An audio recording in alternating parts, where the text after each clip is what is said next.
Good morning, I'm Eric Reeser. It was a late night in Calgary for the Blue Jackets. The Flames lit the lamp 56 seconds into the contest. Calgary never trailed en route to a 5-1 win. It's the second straight loss for Columbus. Blue Jackets are in Vancouver Saturday night against the Canucks. In other hockey news, Alexander Ovechkin scored his 900th career goal for the Capitals last night. Washington beat St. Louis 6-1. The 40-year-old Ovechkin's the only player in history to have 900 NHL goals. In the NBA last night, the Cavs beat the Sixers 132-121. Donovan Mitchell led with 46 points. Darius Garland made his season debut and had 8 points in limited action. In college football, number 1 Ohio State's at Purdue Saturday at 1 o'clock. Hear from Ohio State's head coach today at noon on the Ryan Day Radio Show. This update is sponsored by Dr. Mark Levy. If you're snoring and not sleeping, call Mark Levy's office at 1-800-MORE-SLEEP. That's 1-800-MORE-SLEEP. Or visit him online at sleepbettercolumbus.com.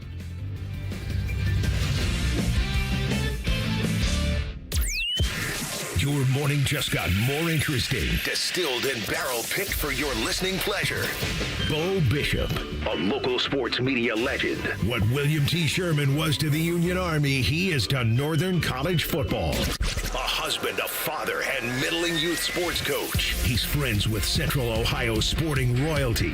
Talking to Ohio State Athletic Director Ross Bjorken. Coach Day walking on with us right now. Good to see you, buddy. Good buddy, Austin Ward. My good buddy, Tim May, the Tim May Show. The great Doug Lavery's joining us. Hi, everybody. Dom Barry here. Oh, Reese came in and he handed me papers. Yeah, and then he said, "You see that button? That's the only button you need to worry about. Don't touch. There's 8,000 buttons in front of me." Oh, I didn't know what he was talking about. The one that says on.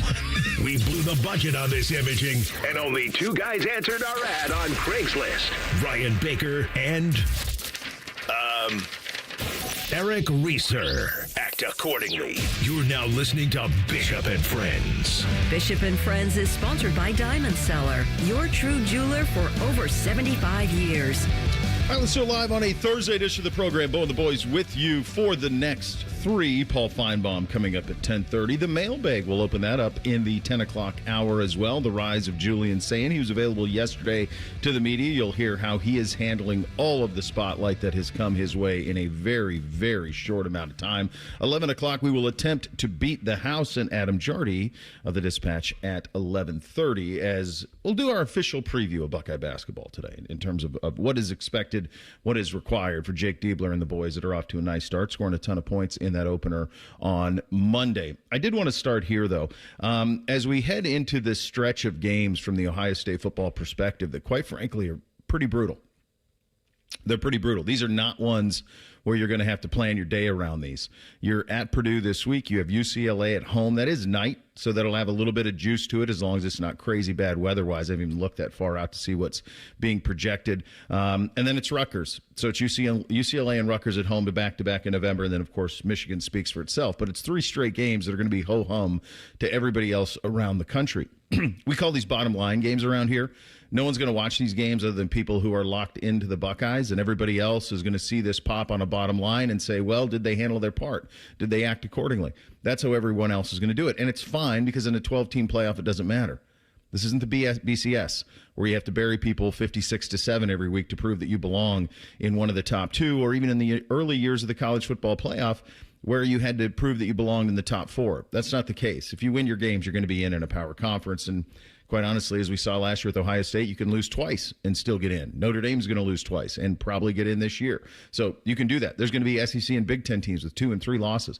So our whole mentality around the sport is changing right before our eyes in terms of what is acceptable in college football. And I think one of the things that we've seen so far is that some are slow to adjust to that and adapt to that. Fan bases are. I think that's why we've seen all of these crazy firings already this year, because fan bases, boosters around the country are looking at their teams, which are underperforming, and saying, we cannot have this any longer.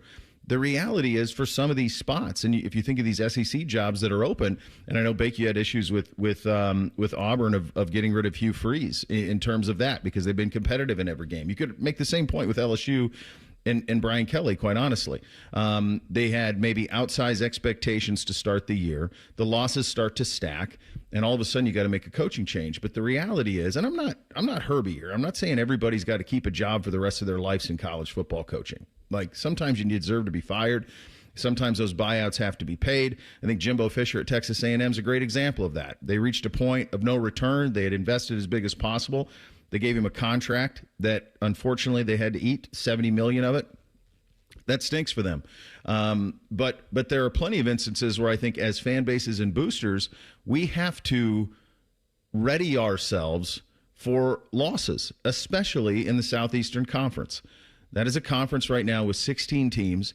That is a conference that does not have the top, I do not believe, has the top overall quality of team as the Big Ten. I don't think it does. But their middle is probably better, and their bottom is definitely better than what we're going to get to see, because guess what? We're going to see the bottom of the Big Ten over the next 3 weeks. And the reality is that you are going to win these games decisively week after week after week until you get to the Michigan game, which will be a massive test. And it got me thinking a little bit about, as we chart the path, I had asked Ari Wasserman earlier this week when he joined us from On 3, I'd asked him, if you're a coach and you're Lane Kiffin, and just use him as the example, and you look at these jobs that are open, what's most important to you? What's most important to you as a coach?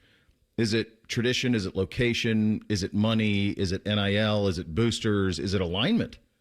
Do I need to have athletic director, president, boosters that are all on the same page so I'm not answering to 16 different guys? You can kind of choose your own adventure on that. I think all of those things are very viable. But as the Big Ten evolves and redoes this television deal, and thankfully Michigan and USC, and from what I'm told, Ohio State maybe behind the scenes, didn't have a whole lot of interest in this private equity thing that was trying to be thrown into the sport, into the conference. The decision maybe you ought to make as the Big Ten is, does everybody who we've always played in a sandbox with deserve to be invited to the sandbox? And as a fan, which would you prefer? A 12-0 regular season that is littered with 29.5-point favorite over Purdue and 21.5-point favorite over UCLA and 24.5-point favorite over Rutgers. Are you entertained by that? Is that satisfying? Or would you prefer to have risk on a week-in, week-out basis? Would you prefer to play Oregon and USC and next year Penn State and be put in Iowa, be put in harm's way? In other words, should the Big Ten think about removing some teams from its league? It really comes down to, as you answer that question, it comes down to what you want as a fan. Do you want an NFL style, almost every week's a banger? Almost every game's competitive, every single week. Do you want that in addition to a 12-team playoff? Or do you want the softest, easiest path, the smoothest sailing all the way to the playoff with a couple of potholes here and there that you got to pay attention to? At the start of the season, we identified 3 games that we were worried about in the regular season for Ohio State. Texas, Penn State, Michigan. 3 of 12 that we had any worry about. And we talked ourselves into Washington. They were frisky. That game was never in doubt. They were a little frisky. But which do you prefer? And I think that's the thing that Tony Petitti, the presidents, the athletic directors, the people are going to make this decision on what this league is going to be in the future. And that, if you want to add more teams to it, if you want to take teams out, or do you just hold status quo? And if you do hold status quo, do you owe it to your fan bases, let alone your television partners, to deliver more from your conference? Because right now, and there's some staggering stuff we're going to get to in a second in terms of where Big Ten games are being watched and by how few they're being watched and compared to the SEC. Right now, it does feel like there's an inflection point, and I think Ohio State's in the middle of it because of this 3-game stretch we're in right now. I would hope whatever they choose, either the Big Ten or the SEC, if they can't come together, it's the Big Ten that acts first and doesn't react. Mm-hmm. That is out in front and not reactionary to where if if the SEC adds Texas and Oklahoma, everybody else around goes, oh, bleep, we've got to figure out something. Like, don't let it get to that. Mm-hmm. Because that, I truly believe, the Texas and Oklahoma, the reaction to that is what's gotten to is what's gotten the Big Ten, what's gotten the SEC, what's gotten the ACC, RIP to the Pac-12, where things are right now. And I think if you asked fans, they'd want that happy medium where you get, a handful of NFL-style You got to wear your big boy pants to this game and some cupcakes. But if we're going to go from one extreme or the other, you can't have it in the happy medium, then I would take the NFL. And every single week, it's, you've got to be ready for this. Because I think it's more compelling. It certainly allows for more drama. And just cupcakes from a national standpoint also don't bring in the kind of revenue that an Ohio State and Texas would. If you had Ohio State, Texas quality games every week or every other week, that's more eyeballs on the product. That's more revenue for your schools. That's healthier for everybody, probably except the players. Yeah, but who cares about them, right? Yeah, are we still doing school? Like, are you still doing the university thing? Like, what you bring up a really good point, Reese, in terms of actually leading on this. The Big Ten, despite being this behemoth, has been incredibly reactionary. Incredibly. Ever since really forming the Big Ten network, this league has reacted. And then, obviously, Rutgers and Maryland was done to feed the Big Ten network for cable buy in those markets. How'd that work out? Bake, which do you prefer? Because if you take the SEC NFL model, you got to get used to losses in the regular season. They're going to come. I can tell you I hate all this, and I hate this talk we're having right now.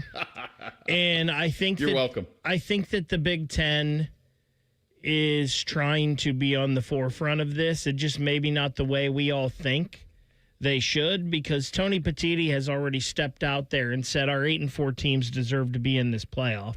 That's why they want this 28-24 team playoff. I think the Big Ten is trying to get out in front of this in the way of making money and being someone that wants to put content out there. But as you say, when you want to put content out there, Ohio State versus Purdue isn't necessarily great content right now. Ohio State versus what Wisconsin is throwing out there isn't great content right now. And I think maybe what Petitti's wanting to do with adding all this money into the Big Ten is if he thinks that the more money they can add in, the better these football programs can be.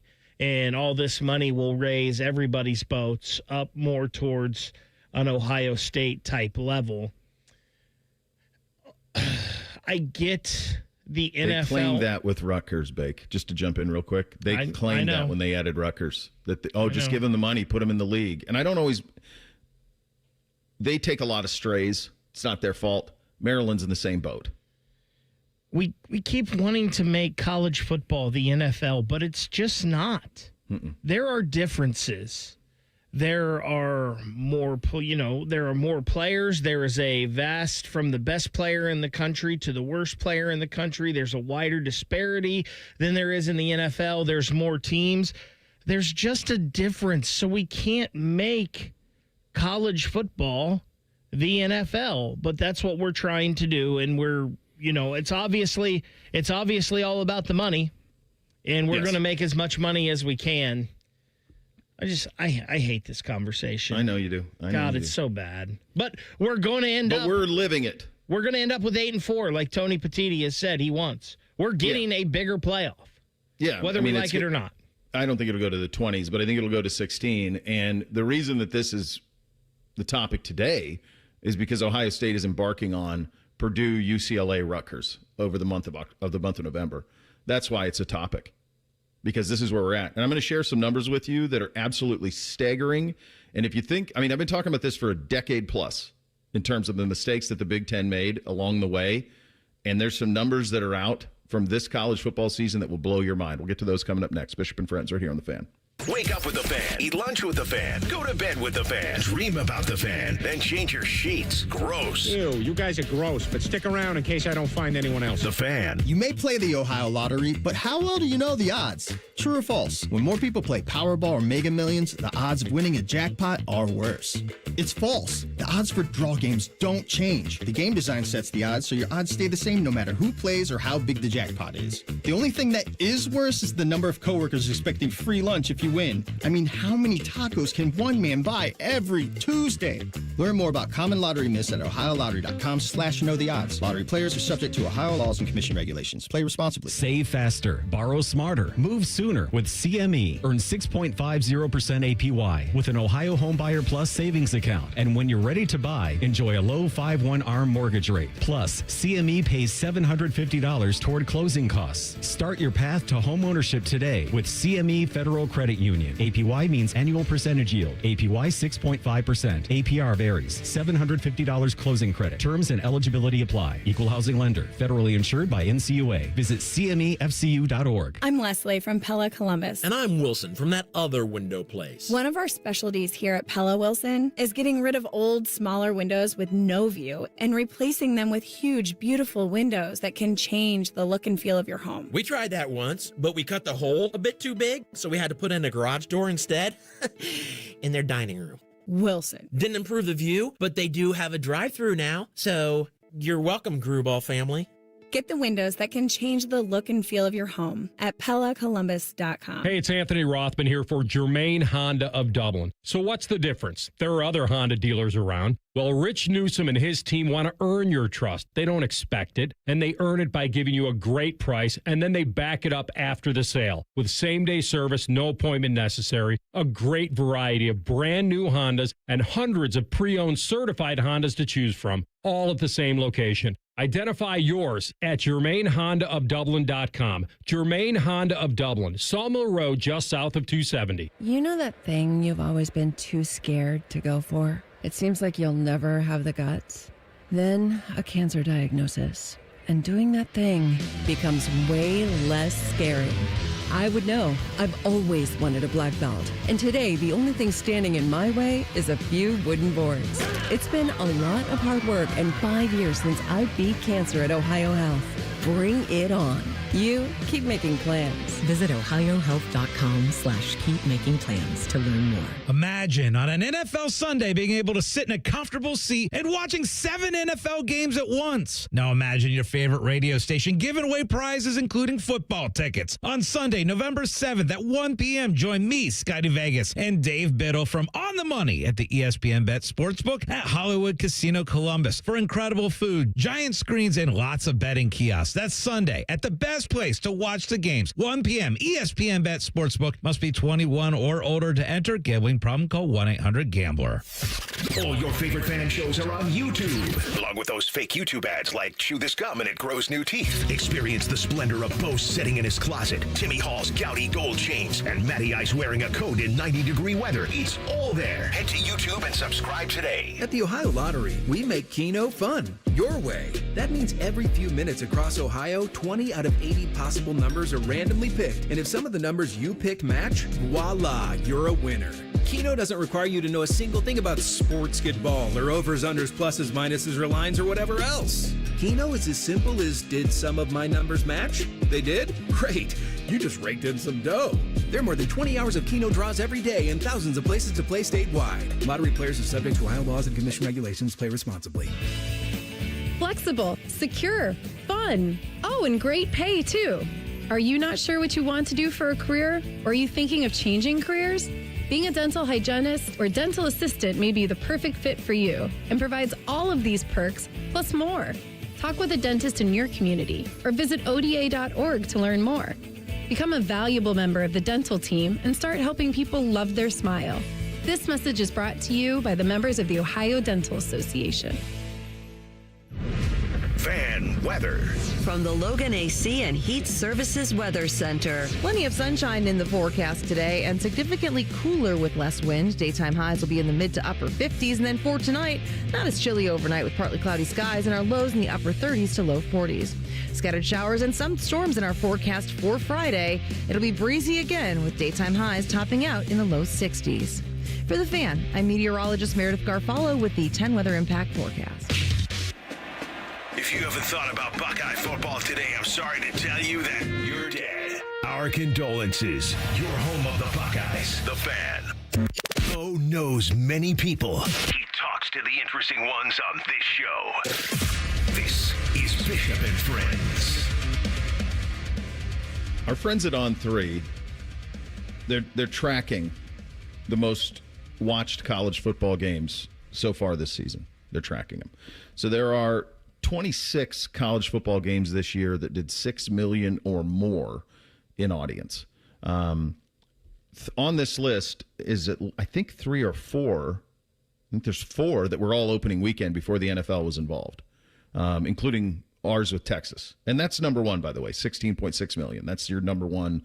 That's your number one game. This is, and let's be abundantly clear, this is not an Ohio State problem. It's not. It's an Ohio State fan conversation. It's an Ohio State pundit conversation because of what we're having to deal with the next 3 weeks. And the fact that none of these games are going to be worth a damn in terms of any sort of competitive balance. It just isn't. These are not in the vicinity of Talent Equate games. And the reason this is the case is the Big Ten has taken an approach to scheduling of, if you have Ohio State, Michigan, and I think they believe Penn State and maybe to a lesser degree USC and Oregon, you put them against a garbage team and that will give you a minimum ratings floor. That's what the Big Ten's philosophy is. The SEC said, play all the hits. I'm sorry, Texas, Georgia, welcome to the league. You're playing each other. Alabama and Georgia, in the same year that we add Texas and Oklahoma, you're going to play each other. I know you don't play every year, but we're doing it. So top 26, there are 26 games this year, over 6 million in audience. Here's your top 10. Texas, Ohio State was number 1, 16.6. Number 2, Georgia, Tennessee, 12.6. Miami, Notre Dame, 10.8, that's from opening weekend. FSU Bama, 10.7, that's from opening weekend. LSU Clemson, 10.4, that's from opening weekend. Then it's UGA Bama, 10.4, Ole Miss Georgia, 9.8, Michigan Oklahoma, 9.7, OU Texas, 8.7, and then Penn State Oregon, 8.5. So there's only one Big Ten versus Big Ten team game that was in the top 10. Now here's where it gets really crazy. In the next 16 highest that are all over 6 million, 11 of those games are SEC versus SEC. 11 of the next 16 games that are over 6 million are SEC versus SEC. 2 of them are SEC versus ACC, Florida, Miami, and Texas A&M, Notre Dame. 2 of them are ACC. TCU, North Carolina, opening weekend, Belichick debut, and Miami, Florida State. 1 is Big Ten. Ohio State, Penn State. That means in the 26 games that have been played in college football this year that have 6 million or more eyeballs on them, only 2 involve Big Ten versus Big Ten. 2. Penn State, Oregon, Ohio State, Penn State. That's it. That's the list. That's it. There are more ACC versus ACC games ranked in the top 26 than there are Big Ten versus Big Ten. Any of those on the CW network? I don't think so. Folks, that's stupefying. If I would have had you guys guess before we went to break how many of the top 26 rated games in college football this year would be Big Ten versus Big Ten, my hunch is you would have guessed more than 2. 2 games, guys. I don't know if this is a problem. I don't know if it would have been much more than 2, maybe like 4 or 5. 2's shocking. And I think it's every week. I see it from Stuart Mandel, the most watched games of the weekend.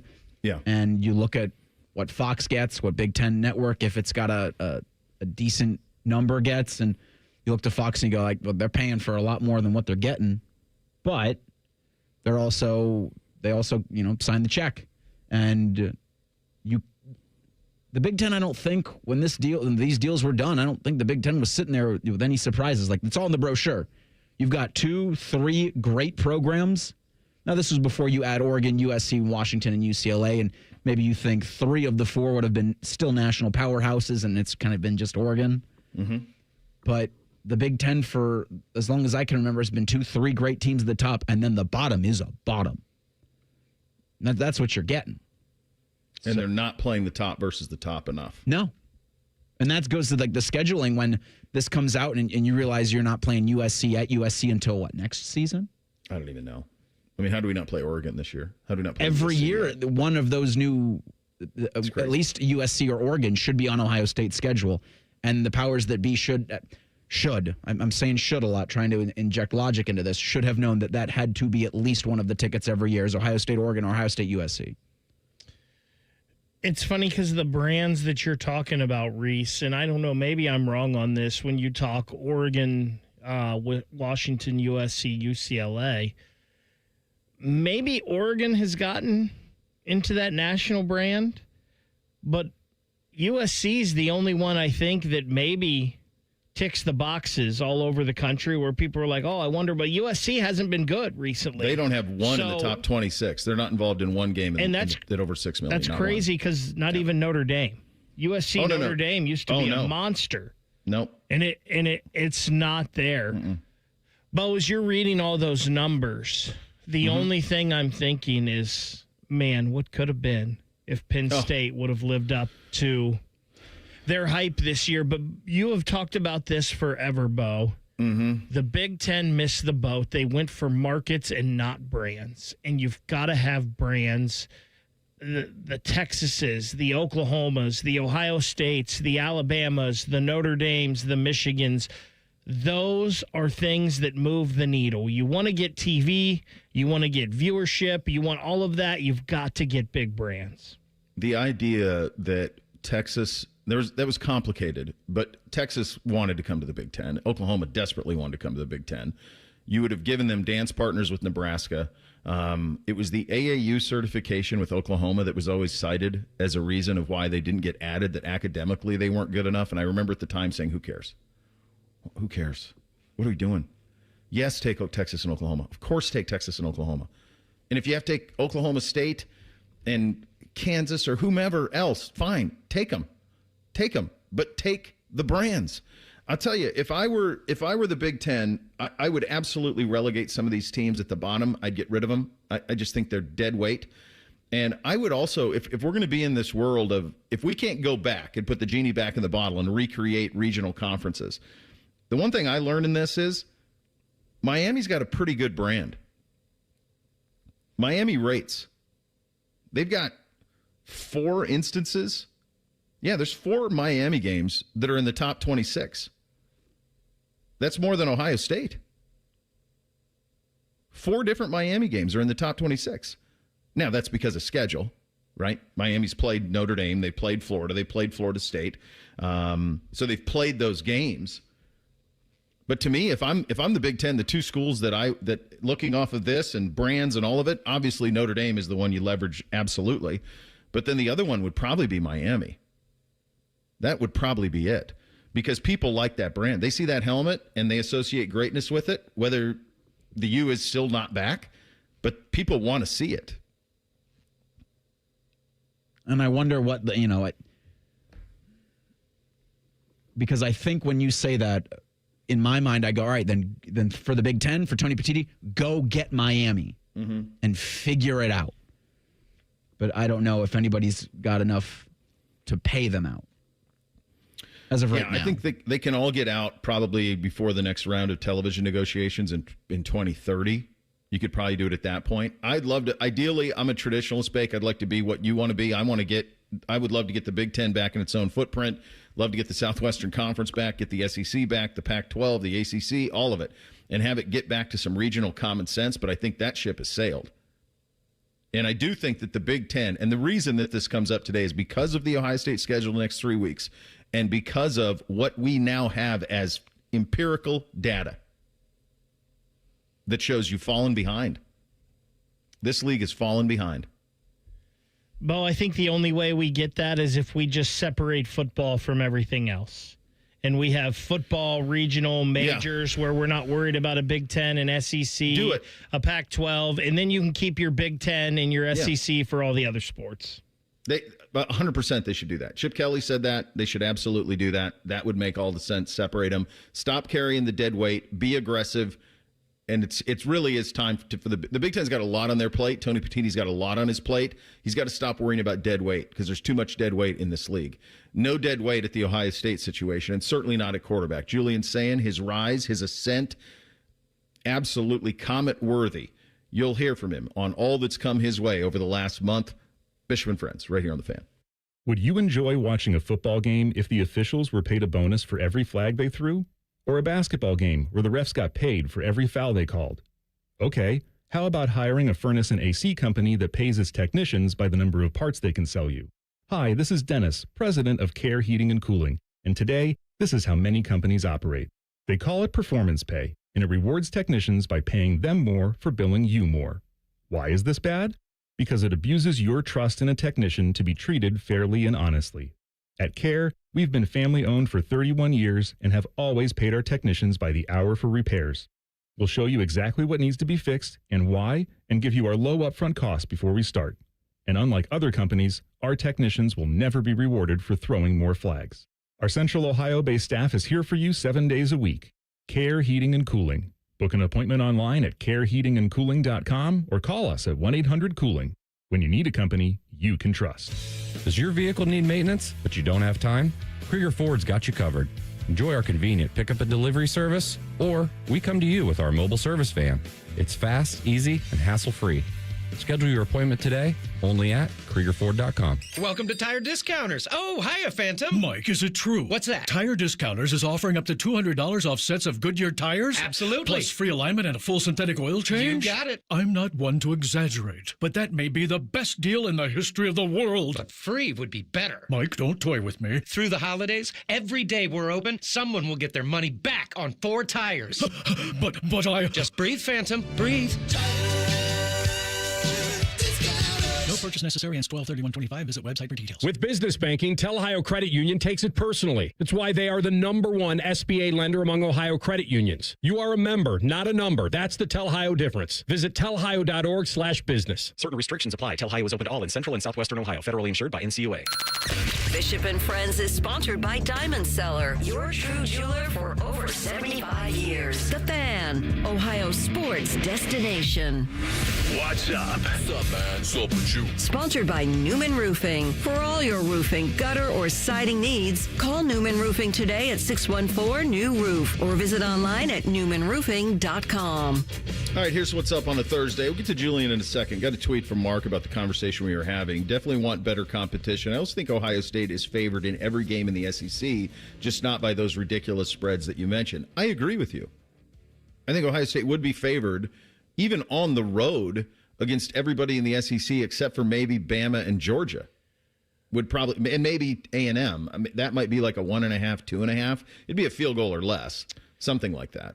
It'd be a tight spread. But down in those places, you might be a slight dog. But everywhere else, you'd be favored in all of those games. Go ahead, Vic. I think Ohio State right now is favored over everybody in the country. I don't care where they're playing. I think they're favored over everyone in the country right now. Now, it wouldn't have been that way to start the year. Yeah. But I think right now. Yeah, the only two I thought would be Texas and Bama at their place. Maybe it would be a 1.5 for one of those teams. Or you mean A&M? A&M. Texas Not right Texas. now. No. A&M, Bama at their place, maybe a 1.5. For some reason, I feel like Bama might be more than A&M even. That Bama might be 1.5, 2.5. I think that would be closer.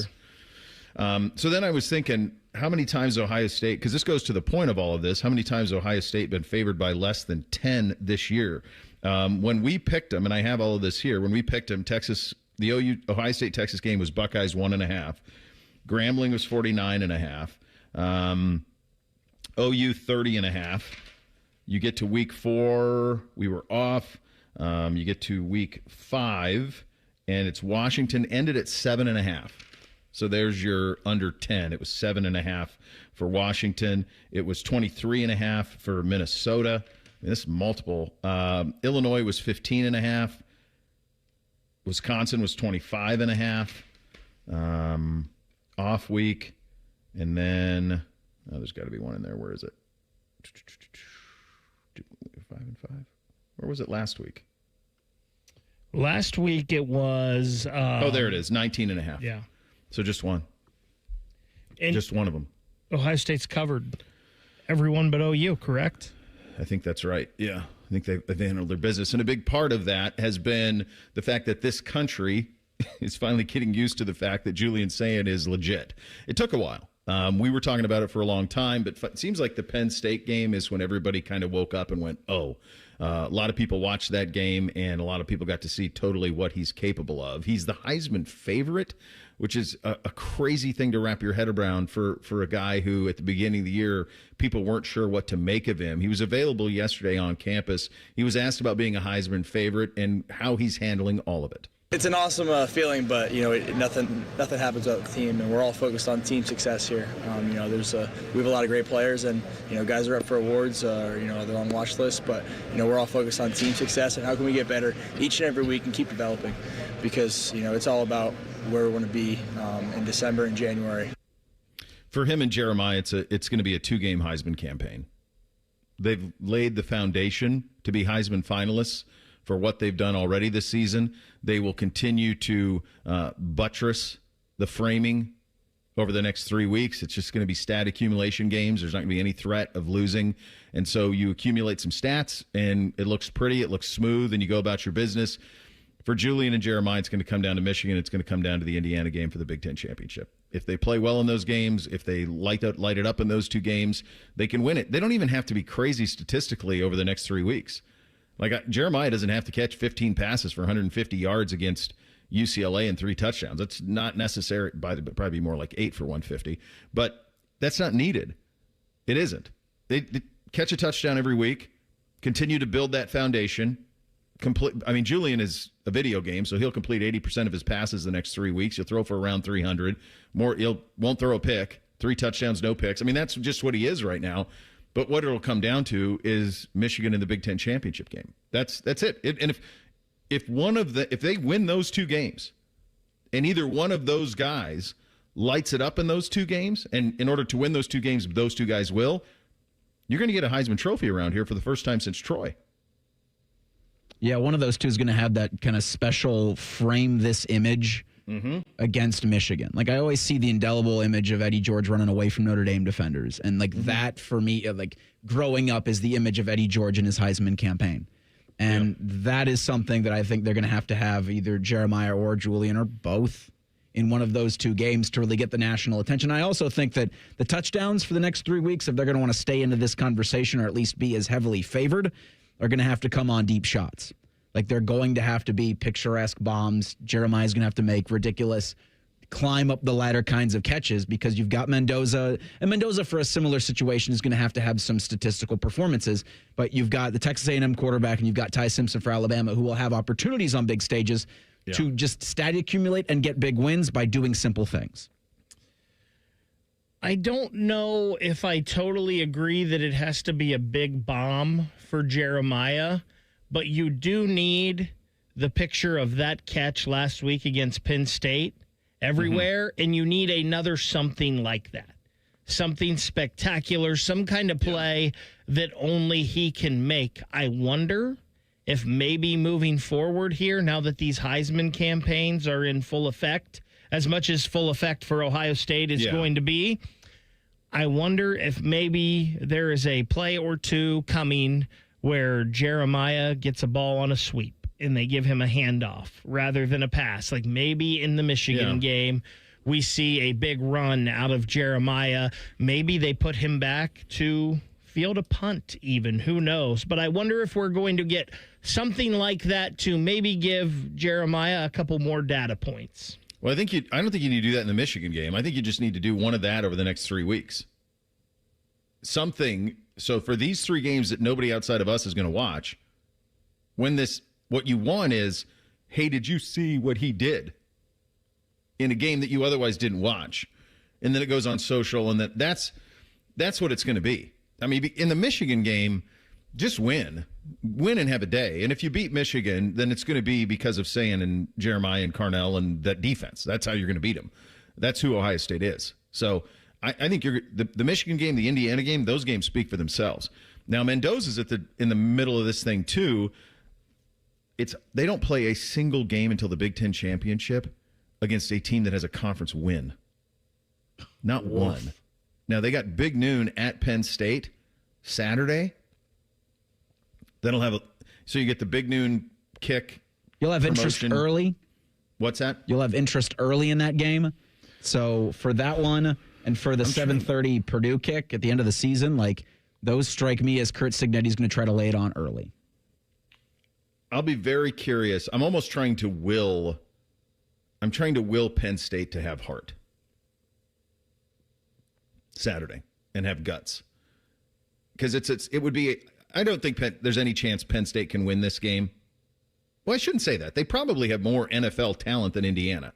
So it is in play. They have the talent to put together. Now, if they had Allard, then this is a totally different thing. So, but if they can rely on Katron Allen, who they've been going, they got Singleton going against us a little bit last week. Can they make this frisky? Can they make Indiana sweat it out the way that Indiana had to sweat it out at Iowa? That will be, for Mendoza, that's what you're looking for. He's not going to have a chance to do anything over the next 3 weeks that's going to blow any. He's in the same spot. His best chance is Saturday at Penn State, is to have some sort of moment. For the two Buckeyes, it's Michigan and it's the Big Ten championship game. And here's a bold prediction for you on a lazy Thursday in November. I would not be surprised if Sayin and Jeremiah end up like Leinart and Bush.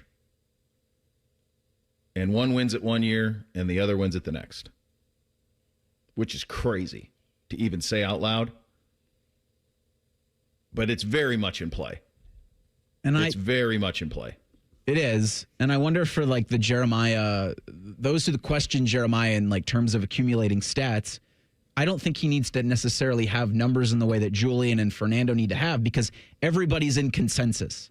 He's the best college football player in the country. Next year, consensus. Jeremiah Smith is the best college football player in the country. So I do think he gets that bump. He's gotten it right now, and he'll certainly get it next season because if Ohio State wants to attack the national championship again, he's going to have moments in the college football playoff, which will come after this season's Heisman, but could be the catalyst into next year's Heisman. Because now that I think about it, like, do you say, well, Jeremiah's got to win the Heisman before he leaves college? Yeah. Because it's silly that the best college football player in a decade does not get the stiff arm trophy despite having numbers and having moments that would certainly validate. It's like looking back on Adrian Peterson going, what happened here? How did he not win it? What are we doing? Reese, I couldn't have made that point better myself. You nailed it. Exactly. He doesn't need 110 catches for 1,900 yards. He's known. Couple of moments in big games, good enough. It's universally accepted he's the best. Be something to win back-to-back Heismans. That's how silly those two guys have been this year. And, oh, yeah, you're going to get them again next year, too. Take a brief respite from the college football talk. The Jackets late night in Calgary. Also had the Cavs at home in their throwback uniforms as well. Early check-ins on the ice and on the hardwood coming up next. Bishop and Friends right here on The Fan. The only workplace in America to participate in the Doorknob Fart Game. And we also play office basketball and sometimes do radio. The Fan, Ohio sports destination. You hear that? That's the sound of Pepsi Zero Sugar. The better tasting, more refreshing Zero Sugar Cola. Listen to that endless pour. Pure refreshment. If it sounds this good, just imagine how it tastes. Oh yeah, so good. Pepsi Zero Sugar. Let your taste decide. 5 words no one wants to hear? You need a new roof. What do? Who do you call? How are you going to pay for it? Hey, it's Timmy Hall, and these are all questions that run through people's minds when they hear those 5 words. But if you pick up the phone and call Victor's Home Solutions, your new roof will be the easiest, most hassle-free home improvement project you'll ever do. Victor's has thousands of 5-star ratings for both customer service and high-quality installation. Plus, they offer a 50-year leak-free guarantee on every roof they install. And since no one wants to pay these high interest rates for a limited time, Victor's is offering 5-year, no-interest financing with minimum monthly payments for qualified buyers. So if you need a new roof, don't stress. Victor's Home Solutions has your back. It starts with a free 21-point roof inspection. It assesses the exact condition of your roof and what needs to be done next. Set up your inspection today. 866-VICTORS. That's 866-VICTORS or online at victors.com. Gift big this year with a Home for the Holidays raffle. You You have a chance to win a beautiful new custom home or cash prize this holiday season and help make wishes come true for Make-A-Wish kids with critical illnesses. Raffle proceeds benefit Make-A-Wish OKI, which has granted over 22,000 wishes to children facing critical illnesses across the Ohio, Kentucky, and Indiana region since 1983. This year's house was built by Three Pillar Homes in the Evans Farm community in Lewis Center and has 3 bedrooms, 2.5 baths, and a 2-car garage. It also includes amazing features like upstairs laundry, 2 covered patios, 1 with a fire pit, a great room with fireplace, mud room with extended bench seat and open lockers, kitchen and morning room. One lucky winner will be announced on December 24th, so get your $100 ticket now. Just visit ahomefortheholidayscolumbus.org to buy your tickets. That's ahomefortheholidayscolumbus.org. Terms and conditions apply. The great thing about Atlas Butler is they do it all. Heating, cooling, plumbing. Look, I'm busy with work. I don't have time to wait around or deal with lots of people. One company, one call, and they do it all. Wonder if they'll clean out my inbox. Seriously, offer that service. Please.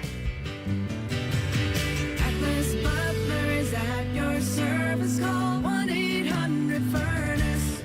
What's the best way to make sure you don't miss any of your favorite fan shows? Oh no. Download the Fan app, silly. Ah, damn it, I knew that. App Store, Google Play, or just scream right at your phone. Psst, you can also listen to Buckeye games. Do it now. Imagine on an NFL Sunday being able to sit in a comfortable seat and watching 7 NFL games at once. Now imagine your favorite radio station giving away prizes, including football tickets. On Sunday, November 7th at 1 p.m., join me, Scotty Vegas, and Dave Biddle from On the Money at the ESPN Bet Sportsbook at Hollywood Casino Columbus for incredible food, giant screens, and lots of betting kiosks. That's Sunday at the best place to watch the games. 1 p.m., ESPN Bet Sportsbook. Must be 21 or older to enter. Gambling problem? Call 1-800-GAMBLER. Another reason to choose Hinderer Motor Company for your next vehicle. This is Justin Hinderer. Every vehicle comes with a lifetime powertrain warranty, award-winning service, and our exclusive Carvenience. We pick up your vehicle, service it, and return it so you save time and enjoy peace of mind. That's Carvenience. At Hinderer Motor Company, we take care of everything so you can drive worry-free. See why we're the best choice for your next new or used car by visiting HindererMotorCompany.com. All your favorite fan shows are available when you want them. Head to 971thefan.com and hit that subscribe button. The Fan, Ohio sports destination. Pull up a stool and ask the bartender for something neat, because Uncle Bo is on the radio. This is Bishop and Friends. I had a full dance card yesterday. I mentioned yesterday we had for the youth basketball program, we had the Cavs game, so we played another community, and we went up there and played on the court. It was awesome. I mean, it's so cool. And it's funny, our fifth grade team, so 5th and 6th graders got to play up there, and they were the first game played on that court because they had the throwback court last night. Court. Yeah, so they played on that court, which I just thought was such a cool thing. But then after Beamsy's game got over with, I had to bust back home, and I had Bootsy's practice last night from 7:30 to 9 because they have a tournament this weekend, and it was our last practice before the tournament. So by the time all of that was done, I got home like 9:20, and I flipped on and watched the end of the Cavs, and Donovan Mitchell did his thing, and Darius Garland's back, and away we go. Nice. Good to see. They look great. The uniforms look great, Reese. It was so weird to see like Donovan Mitchell and Evan Mobley in those. Yeah. Because that's not this era. Like that's a bygone era of Cavaliers basketball. But I'll tell you what, I bring those out every couple of weeks. Because it takes you back to such a good time as a Cavs fan. And I know like the decision, it doesn't matter anymore to me because you won the title. But like that was so much fun that you had back then with LeBron. And, maybe you can catch a little bit of that magic early on. I think early LeBron was the closest thing that like young people ever saw to like the Bo Jackson experience. Yep. That's exactly the kind of that's like there's never been anything like this. There will never be anything like this. And there probably will be, but like for our my formative sports years, I should say. It was something that in that first stretch, and he was probably at his best late Miami, and the first 2 years back in Cleveland was probably when he was at his absolute apex. But he was such a whirling dervish, that first tenure in Cleveland, that it was, you just had to watch every night. because he just went downhill 1,000 miles an hour and attacked the rim relentlessly at 6'8", 240. You just had never seen anybody move like that. I wonder how often he goes back to watch those old clips and he just glances and grimaces at his sciatica. Yeah. I mean, we all do that, right? Like when you think Sure. We don't obviously have nationally televised games that we can go just pop back on our computers to watch, but we think back to our younger years when we did stuff physically. That's like, I still feel that today. Yeah, and I think it's remarkable that he's still playing at the level that he is, despite all of that tread that is no longer on those tires, because he's a very different player now than he was then. At that point, he was get it and go. I mean, it was just a downhill sprint to the rim, people fouling him left and right. So, yeah, it's funny. When I think of his tenure, I think of those uniforms even more than the uniforms that they won it in. The Cavaliers also have the craziest brand history, maybe in professional sports. I mean, you just think of the various color schemes and looks and brands, and I mean, they got everything. They've got traditional wine and gold. They've got the blue and orange, which a lot of people love, which is, I mean, they basically look like the Knicks. I know you love those, Bake, but they basically look like the Knicks in those. Well, the Mark Prices are a favorite of mine, too. And that's what I was thinking when we were talking about some uniforms the other day with the Seahawks and the Broncos and how they should always wear those certain uniforms, the Bucks and the Creamsicles. I think the Cavs should always wear those Mark Price, Craig Elo jerseys. Do you think they're great, or do you think that they just are nostalgic? I think they're better than what they do, quite frankly. I think they're better than anything I've seen since.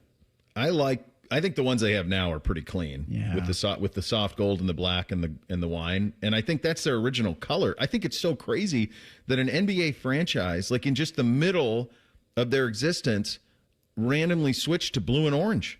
Like royal blue and orange, like to look like the Knicks.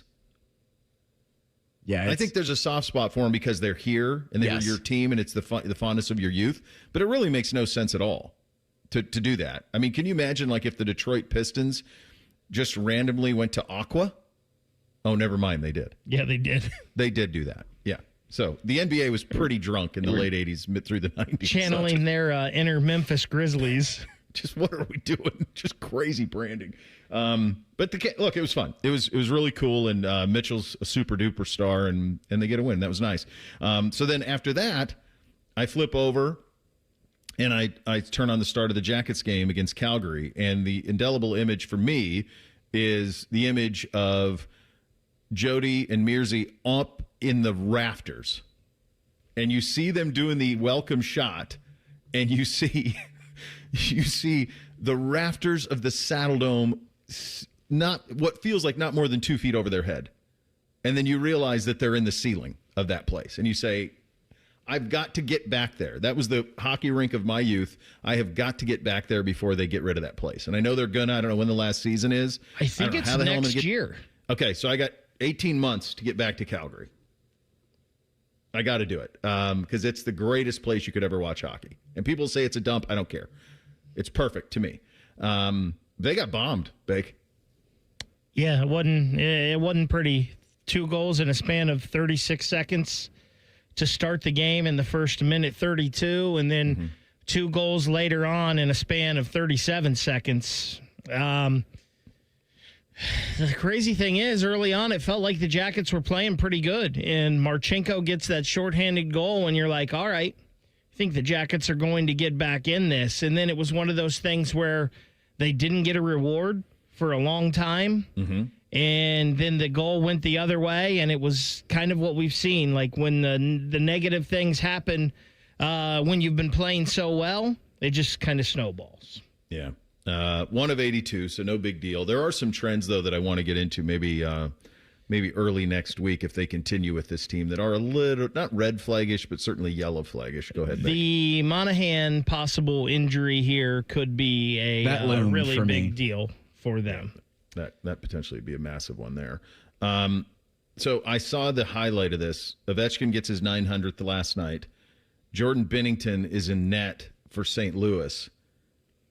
He takes the puck and tries to put it down his pants while everybody was celebrating. Yeah, I thought it was the smartest thing ever. Would you like to hear the audio of that? Go ahead. Watches after the goal is scored. He's got the puck. Watch what he does with the puck.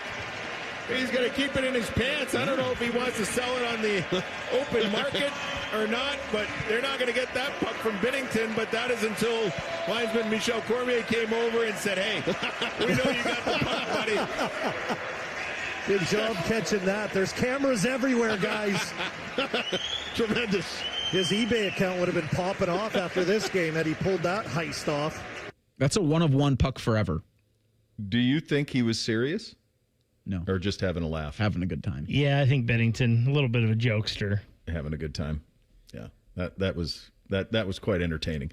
We'll open up the mailbag coming up next. Paul Finebaum at 10:30. Bishop and Friends right here on The Fan. During this 10-second promo, Rothman will lose money gambling on something. People like you come here and blow the family nest egg that built this town. Rothman and Ice. Weekdays from noon to 3. The Fan. Hey, what's up? It's T-Bone. If you've hit your medical deductible, now's the time to see Dr. Mark Levy. Get a custom oral appliance that stops snoring and helps you ditch that CPAP and pay less out of pocket. Call 1-800-MORE-SLEEP or visit sleepbettercolumbus.com before the year ends. It's the giving season at Logan Services. Refer a friend for heating and cooling installation and earn $400 in gift cards. Plus, learn more about our referral rewards program when you visit our website, Logan Services. James Laurinaitis here for my guys at Green & Sons, the premier Kubota dealership in Central Ohio. Green & Sons has all the Kubotas you need to tackle your land and come out a winner. They have zero-turn skid steers, tractors from 18 to 171 horsepower, and also utility vehicles. My favorite is my RTV Sidekick. The best thing about Green & Sons is they've been family-owned and operated since 1970, and you will love dealing with the Green family and their winning team. Do what I did and check out Green & Sons located in Mount Sterling and Marysville or online at greenandsons.com for all your Kubota needs. Great Lakes Hyundai. The savings are so good. You know the savings are so good. You know the savings are so good. Great cars, great deals, Great Lakes Hyundai. The savings are so good. You know the savings are so good. You know the savings are so good. Great Lakes Hyundai of Dublin. You know the savings are so good. Great Lakes Hyundai of Columbus. Good. GLakesHyundai.com. 1-877 Cars for Kids. KARS Cars for Kids. Ready to get rid of that old car? Donate it to Cars for Kids. Call 1-877 Cars for Kids to reach a friendly live agent. Donation's super easy, and your car can be picked up as soon as tomorrow. Call us now, 1-877 Cars for Kids. 1-877 Cars for Kids. Donate your car today. Did you know you can donate real estate too? Career changers, including veterans and active duty service members. Your transition starts here. Go from GI to IT in a matter of months. Become a certified cyber warrior with training at My Computer Career. Cybersecurity specialists are in high demand, offering IT pros great opportunities and a rewarding lifestyle while protecting our people, liberty, and treasured institutions from cyber threats. Deploy your career in IT today at mycomputercareer.edu/CWP, an elite CompTIA certification partner. VA education benefits are available to those who qualify. Hey there, you've got a ton of equity in your home. You're sitting on a gold mine. You could do so much with all that cash, like travel, invest it, or pay off debt. But you can't touch it unless you sell your home. But you really don't want to move. And besides, homes are sitting on the market a long time these days. You're trapped, right? Not with TrueHold. With TrueHold, you can cash out your equity in as little as 30 days. But listen, you don't have to move. You can stay in the home you love as a renter. That's TrueHold's Sell and Stay program. Cash out your entire home's value and stay put. TrueHold even covers property taxes, property insurance, and essential repairs. Imagine using that equity to travel, invest, or pay off debt. And you can stay in your home. It's brilliant, especially in this slow market. Get your all-cash offer now. Call 1-855-300-9993. Again, that's 1-855-300-9993. Or visit TrueHold.com. The smarter, faster way to cash out on your home's value without moving. That's TrueHold.com. Scams are on the rise, and BMI Federal Credit Union has your back. Join us for our community panel and learn from the FBI, local law enforcement, and consumer protection organizations on how to protect yourself from fraud and scams. Register Register at bmifcu.org/workshops today. 2 years ago, Bobby Carpenter completed treatments for knee pain at QC Kinetics. So we're checking in with the former college and pro football player to see how he's doing. I've been asked a lot, like, how long does this last? How long does it work? I go, I've had mine for a couple years, and everything feels very good. It feels just as good as it did when I started to turn the corner. Bobby's an active husband, dad, and business owner. That's why 2 years ago, he heard about QC Kinetics, the nation's leader in regenerative treatments, and he knew he could trust them for his chronic knee pain. And thankfully, with QC Kinetics, I was able to go through this, and my activities are the same as it was. I'm able to coach my kids in sports. I can play golf. I can go run. QC Kinetics patients like Bobby don't miss a beat. No surgery or rehab, just freedom from debilitating joint pain. Ready for lasting relief from joint pain? Call QC Kinetics today for your complimentary consultation and see if you're a good candidate. Call QC Kinetics, 380-208-4544. That's 380-208-4544. 380-208-4544. Hey, what's up? It's T-Bone. Don't let your insurance benefits go to waste. End the year sleeping better with Dr. Mark Levy's oral appliance. No mask, no noise, just results. Hurry, deductibles reset soon. Call 1-800-MORE-SLEEP or go to sleepbettercolumbus.com today. Broadcasting from the Lindsay Honda Studios. Honda makes the cars. Lindsay makes the difference. Visit lindsayhonda.com. WBNS-FM, HD1 Columbus. Good morning. I'm Eric Reeser. The Blue Jackets took it on the chin last night in Calgary. The Flames scored 56 seconds into the first period en route to a 5-1 win. It's the second straight loss for the CBJ. Columbus is at Vancouver on Saturday in Game 2 of a 4-game road trip. Jackets are at Edmonton next Monday, in Seattle next Tuesday. In the NBA last night, the Cavaliers beat the Sixers 132-121 in Cleveland. Donovan Mitchell led with 46 points. Cavs are at the Wizards on Friday. In the NFL, Week 10 begins tonight in Denver. The Broncos host the Raiders at 8:15. You can hear that game on the Fan following the Buckeye Show. Sunday at 1, the Browns are at the New York Jets, while the Bengals have a bye in Week 10. In college football, number 1 Ohio State's a 30.5-point favorite. Buckeyes are at Purdue Saturday at 1 o'clock. You'll hear from Ohio State's head coach on the Ryan Day radio show that hits the Fan today at noon on the Fan, Ohio's sports destination.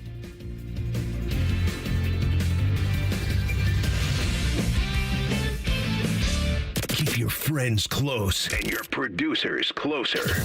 You're listening to Bishop and Friends. All right, second hour here on a Thursday. Paul Finebaum on the first college football rankings of the season coming up in 29 minutes from now. Time now, however, to open up that mailbag. Our comment box is always open. Any feedback is mostly appreciated. The mail never stops. It just keeps coming and coming and coming. There's never a let up. It's relentless. Every day it piles up more and more and more, and you got to get it up. And the more you get out, the more it keeps coming in. Again. Bishop and Friends present emails. Another full mailbag this week. Let's start with Brandon. The subject, what's going on here? His message.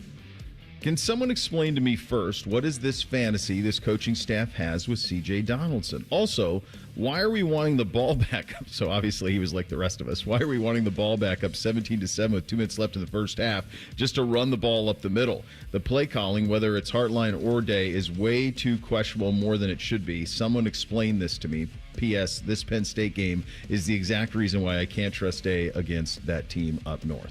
All right, lots of layers here. I don't know what the reason was on it being Donaldson on that. Was Ryan ever asked directly post-game? I mean, not that I've seen. It ends up being so lopsided, right? And so it's like it's kind of just forgotten because you just, you go and hit the bomb to Carnell in the start the third quarter. It's 20-7. Good night, good luck. We'll see you on down the road. So it's like it's kind of out of sight, out of mind. I didn't understand it at all in the moment. I didn't, regardless of the fumble. The fumble was a byproduct. That was secondary to me. I just was shocked that they would. I understand the idea of they think we're going to throw it, let's run it, but not with that back. CJ is not that back to bust one for 12 to 15 yards and ignite a drive and let's go get. That's 25. 25 can do that. 20 might be able to do that. He had a couple of decent pops in the second half last week, but that's not what CJ is. So that part to me was odd. The CJ part of it, I think the thing you have to remember, and I think Ryan has been really brilliant and his staff has been really brilliant this year with this. They're covering every week. They're handling their business every week, and they are making sure that they are healthy for when this actually matters. It's crazy because we spend so much time talking about the college football regular season. I think Ryan Day has coached this year for the college football postseason. That's what he's coached for. And you even heard it in the clip we had from Julian Sayin earlier, where he talks about specifically December and January. Yeah. Like, you had Daytona 500, and then you had just win these games until the actual season starts November 29th. And I don't think that should be a surprise to anyone that Ryan has coached for the postseason, because that's what they did last year. Mm-hmm. And it worked out by winning them a national championship. I will say this. I do want to see more Bo Jackson than I do C.J. Donaldson. 67 carries on the year, 266 yards, 7 touchdowns, averaging 4 yards a carry. Those aren't the worst numbers in the world for a running back. The other thing I will say about C.J. Donaldson, he is an experienced guy. He is a senior.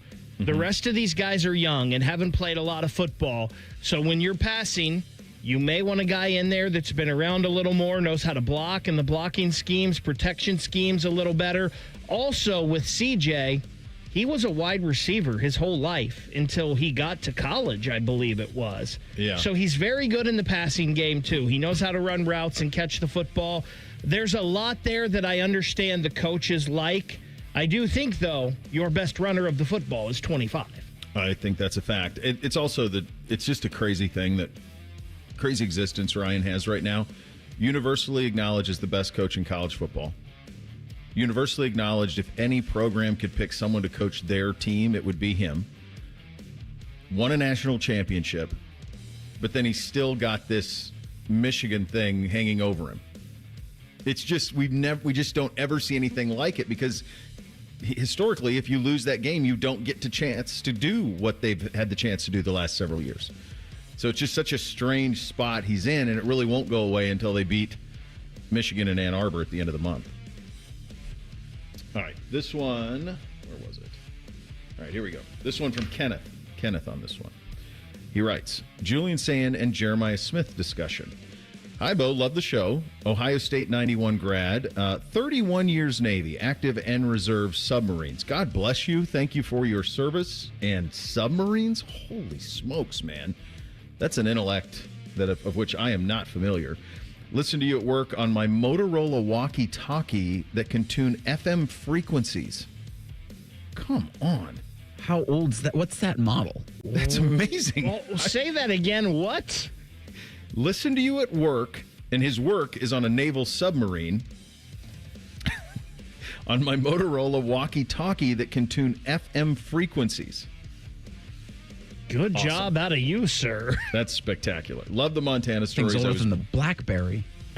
I was born in Idaho, Mountain Home. I've been to Mountain Home, but grew up everywhere else. To my actual comment, I am thrilled at the early success that Julian is having. Not sure it's talked about much, if at all, but I have noticed in many games, and twice in the last game, that Julian is underthrowing Jeremiah on deep routes. Not sure if it's an arm strength, late throw, defensive rush, Jeremiah too fast, or other, but hitting Jeremiah in stride on those deep balls will get both guys in the top 4 Heisman finalists. Not to mention, we need that deep connection to work against Michigan in later games for points to stretch the defense. Curious about your thoughts.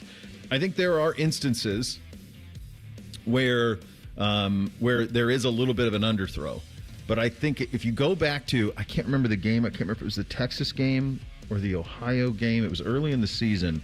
Ryan postgame talked about he wants the quarterbacks to put more air under the ball so that his guys can have a chance to make a play on it. He'd rather have that than throw it without air under the ball and overthrow. He wants the air under the ball so the receivers can adjust and go make the play on the ball. I do think on one of the Jeremiah ones against Penn State, he was hit right as he was throwing, and that took a little air out of it. I would just tell you this. I don't think that there's an arm strength issue with Julian Sayin at all. I think he can do whatever he wants on the football field, wherever he wants to do it. Yeah, I think all quarterbacks have those instances where they're going to have an underthrow, but then he's several instances where he's dropped it right into the breadbasket in stride. Like the throw to Jeremiah this past week against Penn State, where he literally didn't even have to move his hands out. He just dropped him, and the ball fell right into him. Bo, we've talked about this a couple times, and I don't remember the game. It was a Sunday night football game. and it was Collinsworth that was talking about that. And he said, you want your quarterback on those deep balls, those 50-50 balls, to maybe you would rather have them underthrow them so the guy can make a play on it rather than overthrow him and he can't get to it. Yeah, that's exactly what Ryan said. I can't remember. It was early in the season. I don't remember if it was Texas or Ohio. Somebody asked him about underthrowing deep balls, and that's exactly what he said. It's exactly what you just reiterated from Collinsworth on Sunday Night Football. This one from Nick. The subject is blackout. So if anyone asks what the feedback that he's heard, this was in regard to the Penn State game. It just looks half-assed because we have so much scarlet everywhere. Penn State has two colors when they do a whiteout, so it pops better. They also need to address this stuff prior to the season, maybe sell shirts or sweatshirts at a non-profit price for the game. That's actually a pretty cool idea. Just a simple shirt with the date and opponent on it. That'd be fly as hell, actually, because now it's a unique thing, commemorative. Sell it for $25 weeks ahead of whenever game, and team up with the Red Cross. They gave out shirts for donation all the time. I do think Ross has good ideas, but I also think they're overthinking it. Like the camp song, your idea the other day about the real American hero Hulk Hogan. It wasn't my idea, it was somebody else's, but we thought it might work. I'm also back to my original choice, Johnny Cash, When the Man Comes Around. God love and God bless.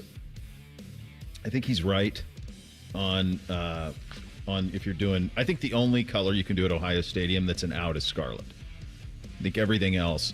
And the problem was the blackout was actually fine, but juxtaposed to like Nebraska. Like, did you see Nebraska's? There wasn't a speck of red in the crowd. Not a single speck of it. You saw the USC colors, that's it. It was pitch black. There was somebody else this weekend that did a blackout that bought all in. I can't remember who it was. There was a second game I watched this weekend this past weekend that had it as well. I think the only thing you can do is with Ohio State is scarlet out. Everyone's got a red hoodie. And then if past that, I do think his idea of if you're going to do something like this and you want to like stripe it, then give out the T-shirts to make sure that it's striped. Or if you want to do towels every week, then you almost have to give them out every week until everybody gets them. That's just kind of a loss leader. The idea that people are going to bring their towels every week, it's not in the DNA here. I will say that the blackout wasn't terrible. No, it was okay. Pretty good. Like it was better than I thought it would be. And I do think probably that's if you have an Ohio State shirt, I would guess it's either red or black. I know gray. It's more than gray. Yeah. So I thought I didn't really have a problem with the blackout. I thought it was pretty good. I just think a game like that should probably be at night, but I thought it was pretty cool. I thought they did a good job. I think you could scarlet out against UCLA at night and it'd look great. At night's always going to look better. It's always going to pop better at night. I think the noon part of it contributes. But I do like his idea of sell them and then everyone's this is the official sweatshirt of the blackout. This is official T-shirt of the blackout or scarlet out. And then a percentage of proceeds. I never give them all because they got to find money. But a percentage of proceeds going to causes, I think, is a really, really good idea. Got one on movies and one on NFL quarterback issues. We will get to both of those coming up next. Bishop and Friends right here on The Fan.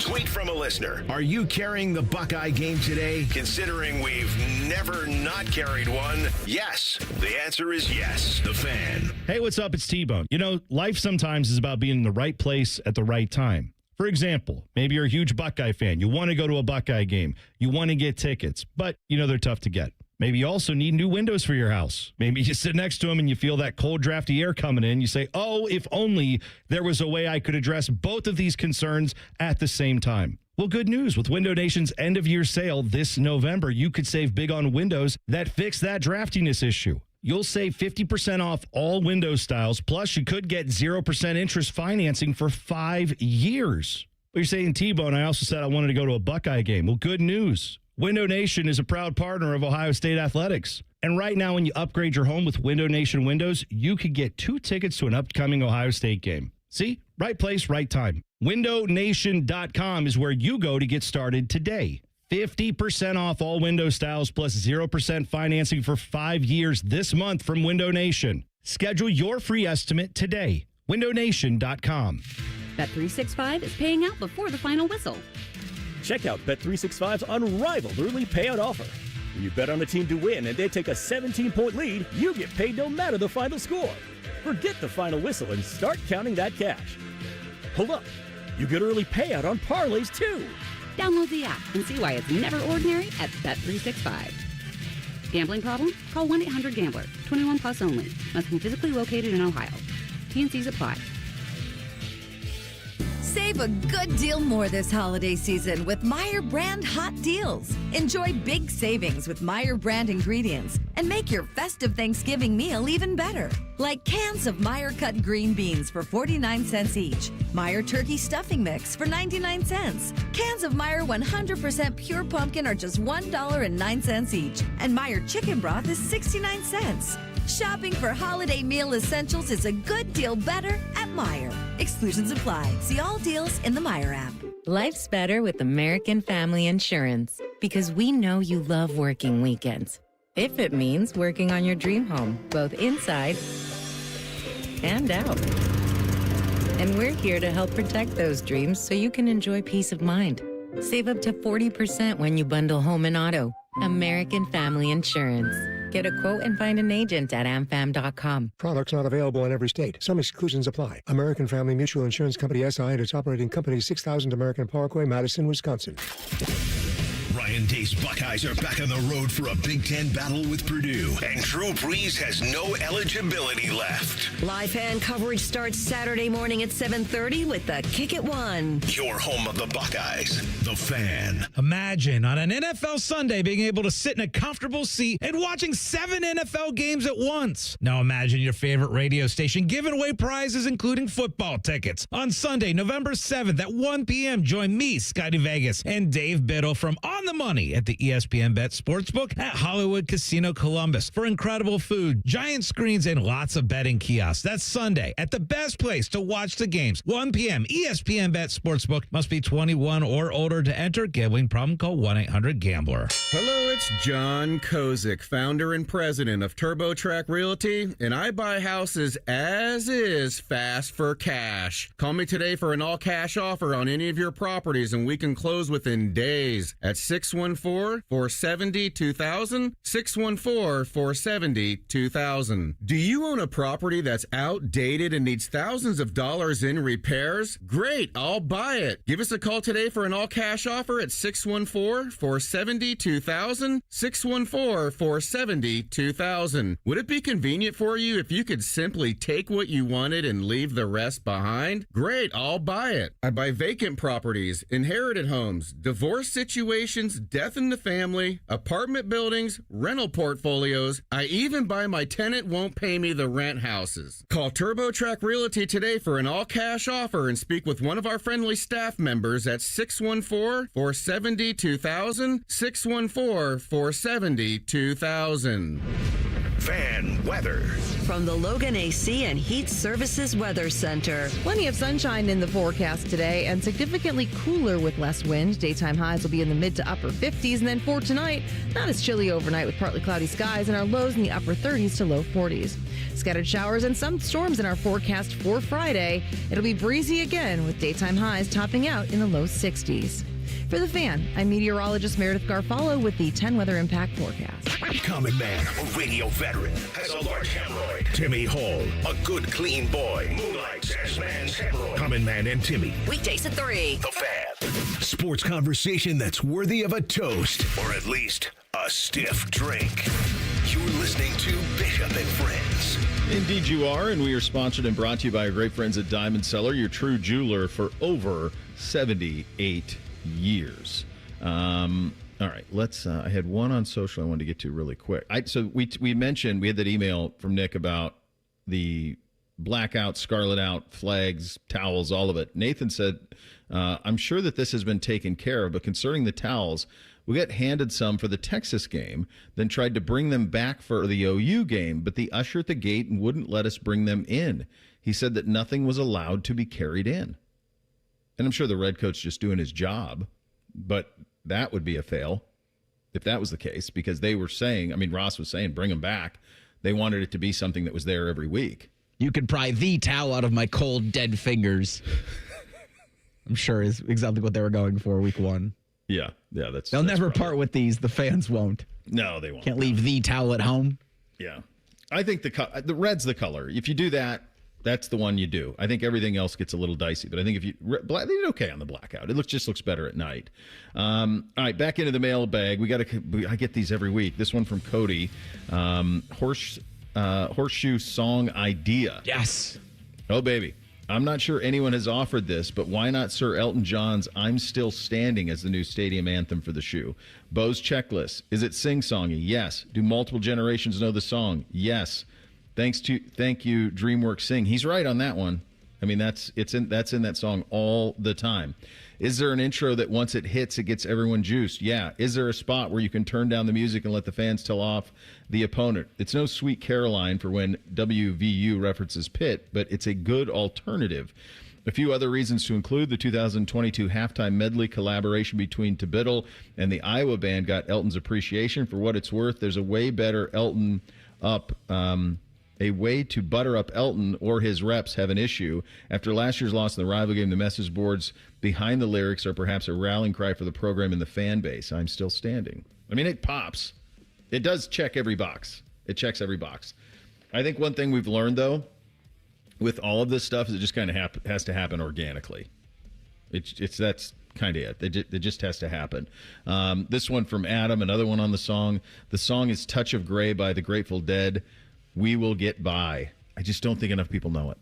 I think that's the thing. The overwhelming thing here is not enough people know it. It's got to be sing-songy. It's got to be so hit you over the top of your head, obvious, and all of those things. The I'm Still Standing one might work. And as much as I love discussion about the song at the end of the first quarter when most are going to the bathroom, you have to give it more than a season if you're going to try a song. Yeah. It's got to be one everybody knows. It's got to be, and I think it's got to be later in the game too. I think end of first quarter, you're not ready for it. But to give this the real college try, you've got to do it more than a year. And so I wouldn't be surprised if they brought camp back for year 2, just because it's going to take more than one season for this to hit. For any traditions to hit, right? See, camp's great. I don't think it's just not. It ain't it. It ain't their fault. Reese, I don't think so. I think Bo has always been right about this. You play the hits. And it just happens, right? Like it happens from the beginning and it rolls. Like I don't think you have to give it the college try. I don't think you have to do it another season. I think you could have been done with it after 3 games. Like it's got to be something like you say, Bo. Everybody knows it, and you just roll. Yeah, that's really that's the thing that it's got to be. Years ago, that's why I did all the small things instead of work sucks. I know Michigan sucks. I know like that has that. Right, and it's funny. I didn't really realize this. I honestly picked this up on the Beamsy was playing a My Career thing.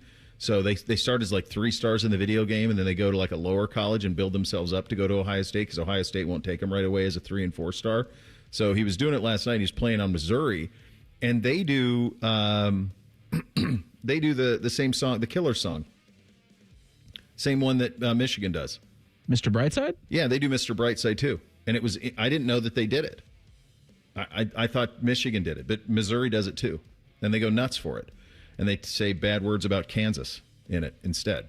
So, there's other, you don't have to be like the only one it doesn't have to be so like you're the only one on the planet doing it. It just needs to be something everybody knows. Like the barrier to entry is everybody's got to know it. That's it. Bo, I don't think people understand just how bitter that Kansas-Missouri rivalry is.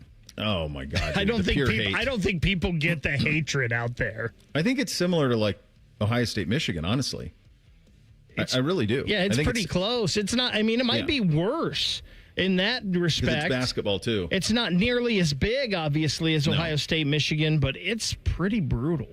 Oh, they hate each other. Just completely hate each other. This one from Sean.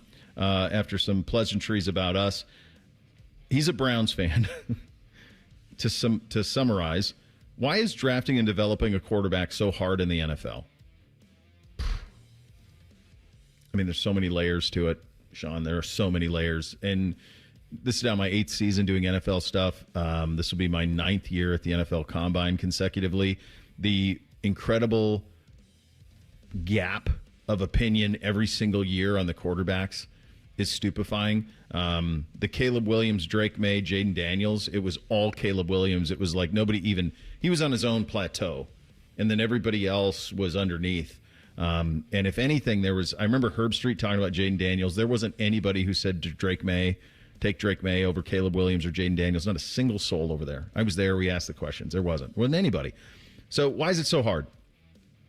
Well, because these quarterbacks at the college level all have incredibly different experiences. Drake May's experience at North Carolina was incredibly different than Jaden Daniels' experience at LSU.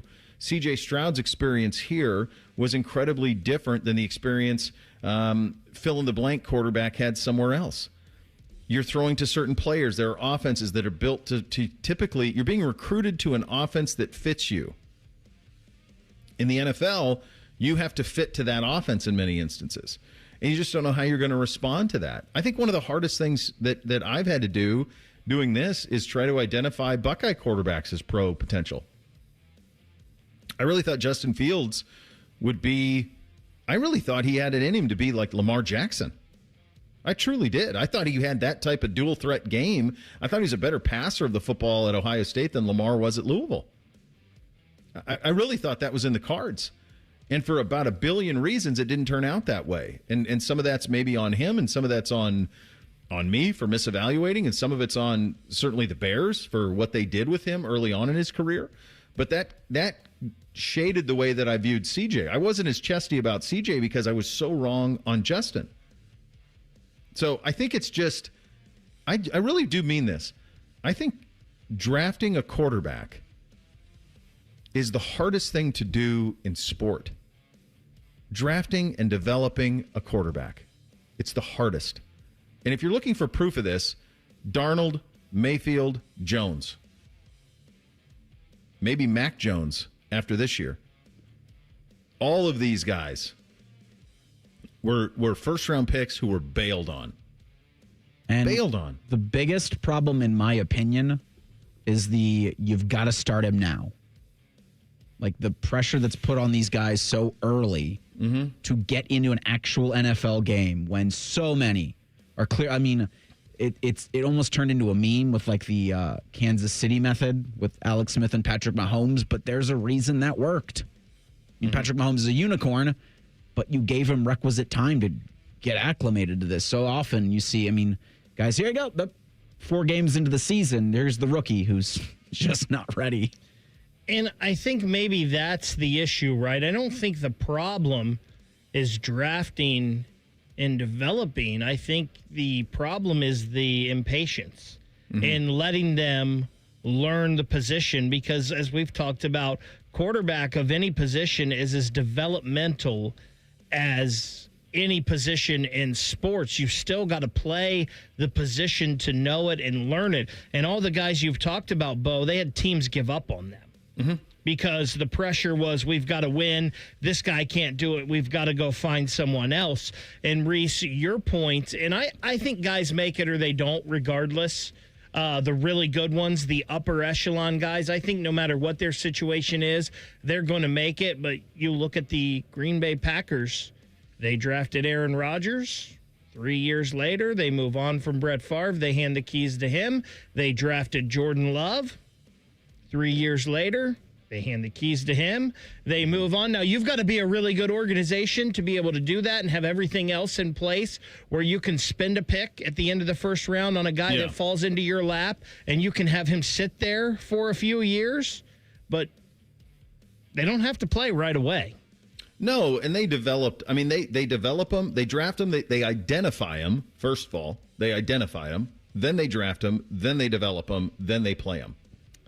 And I think that's what they do.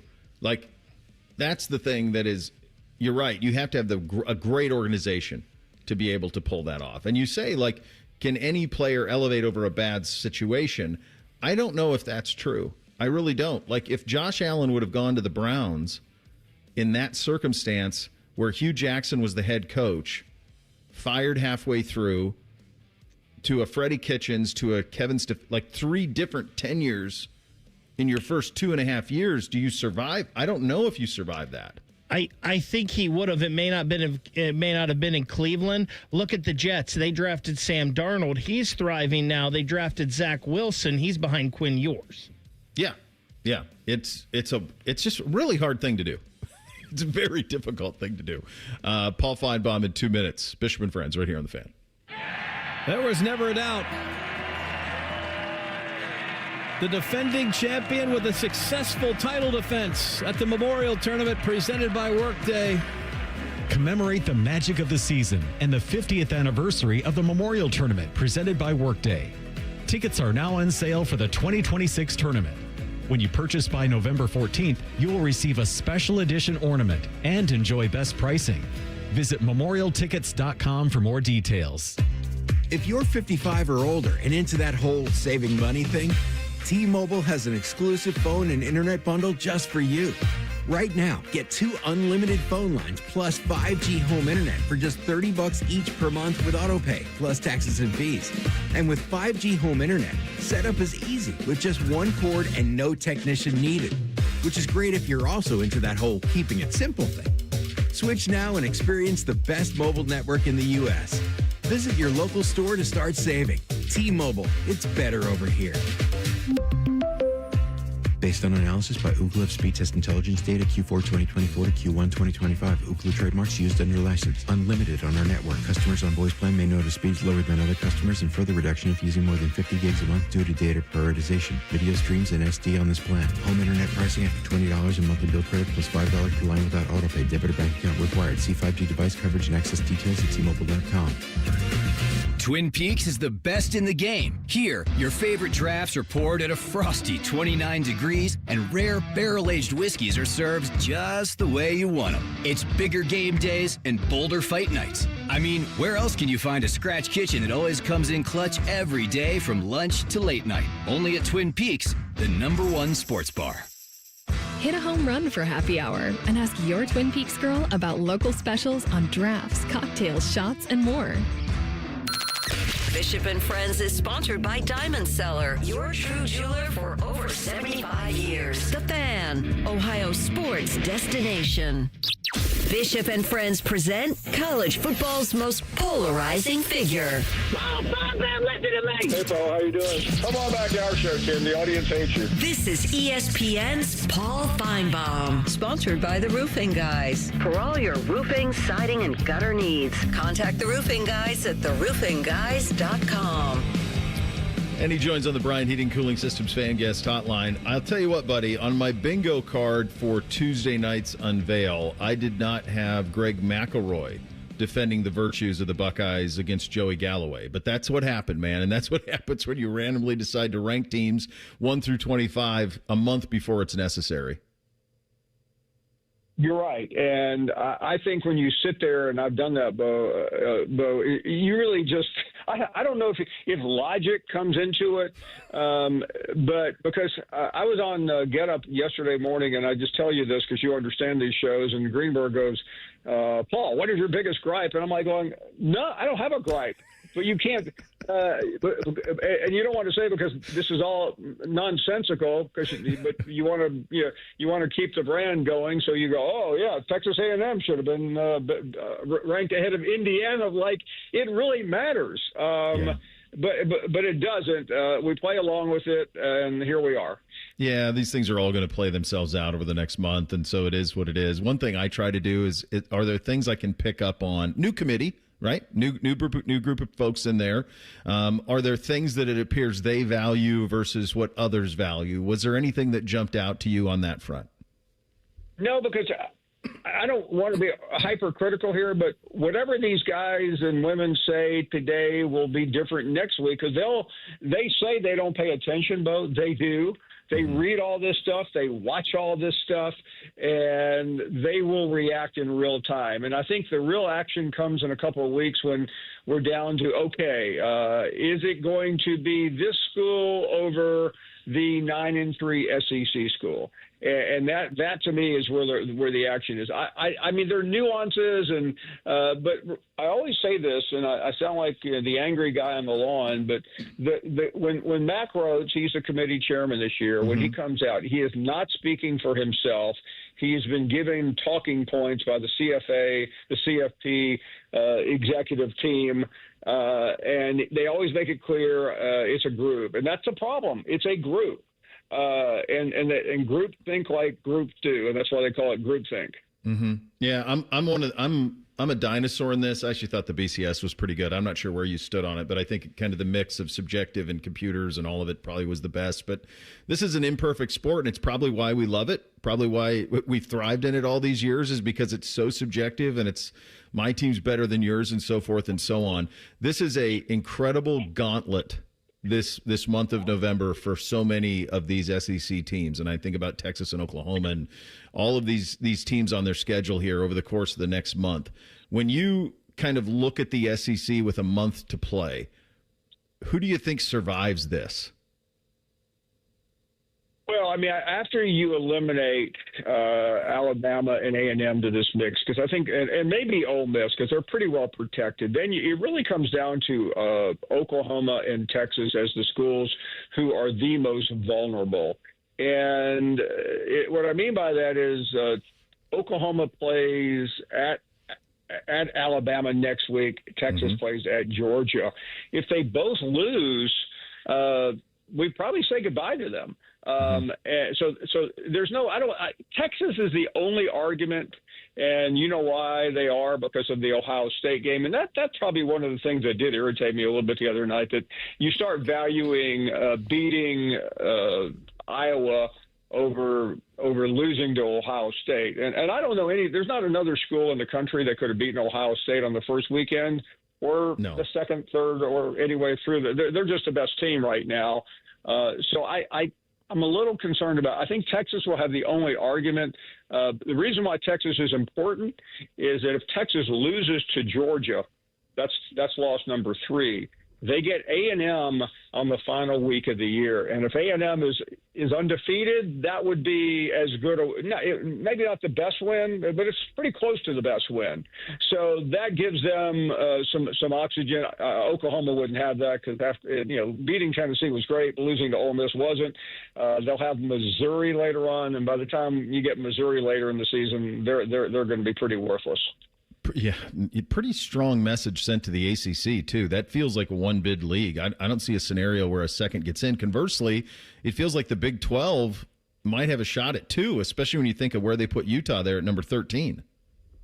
Yeah, I mean, the ACC in about 3 weeks has gone from a hot league to ice cold. I mean, I remember Georgia Tech and all these. I heard somebody say the other day, you have no idea what it's like to have to go to Carter Finley on a Saturday night. Now, most of your audience doesn't know what that means. That is where North Carolina State plays its football games. And that's what Chuck Amato's still there, Paul? He is. He sure is. And I'm glad Chuck Amato, who, by the way, was a much better defensive coordinator under Bobby Bowden than he was head coach. But so that's what happened to Georgia Tech. I know I'm getting off the subject here, but just when I thought of that the other night, when the schools you did not see, LSU, Clemson, Penn State, that was just stupefying to me to think about 3 schools that started the season in such great shape and not only are gone, but are long gone. We have. I always felt like for the longest time that the only thing keeping Texas A&M from being in this mix, especially when we went to an NAL model, because you know that they've got money for days, was it's a little bit of a different place.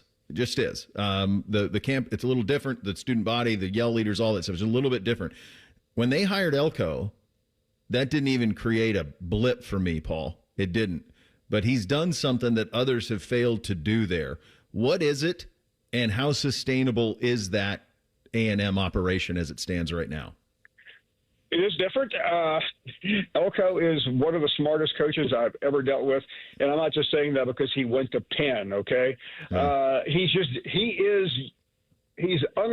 about as far away from Jimbo Fisher as I've ever seen a head coach to follow somebody, and he just doesn't get hung up on anything other than coaching.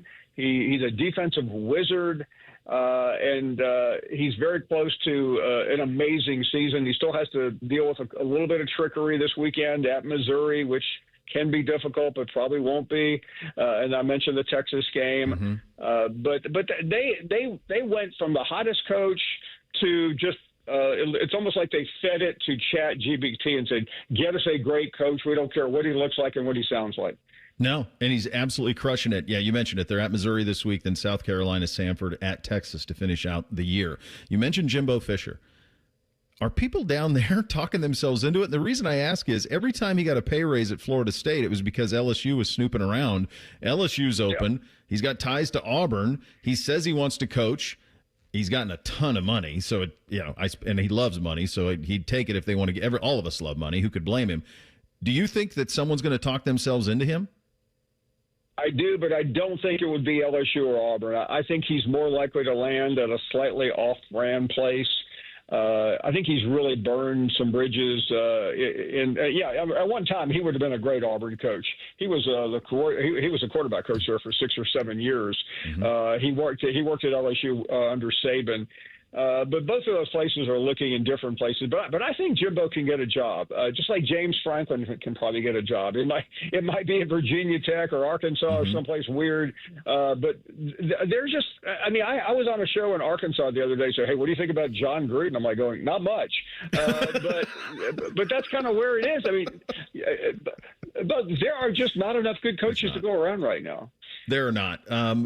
Take me in the coaching searches at LSU and Auburn specifically. What are they looking for?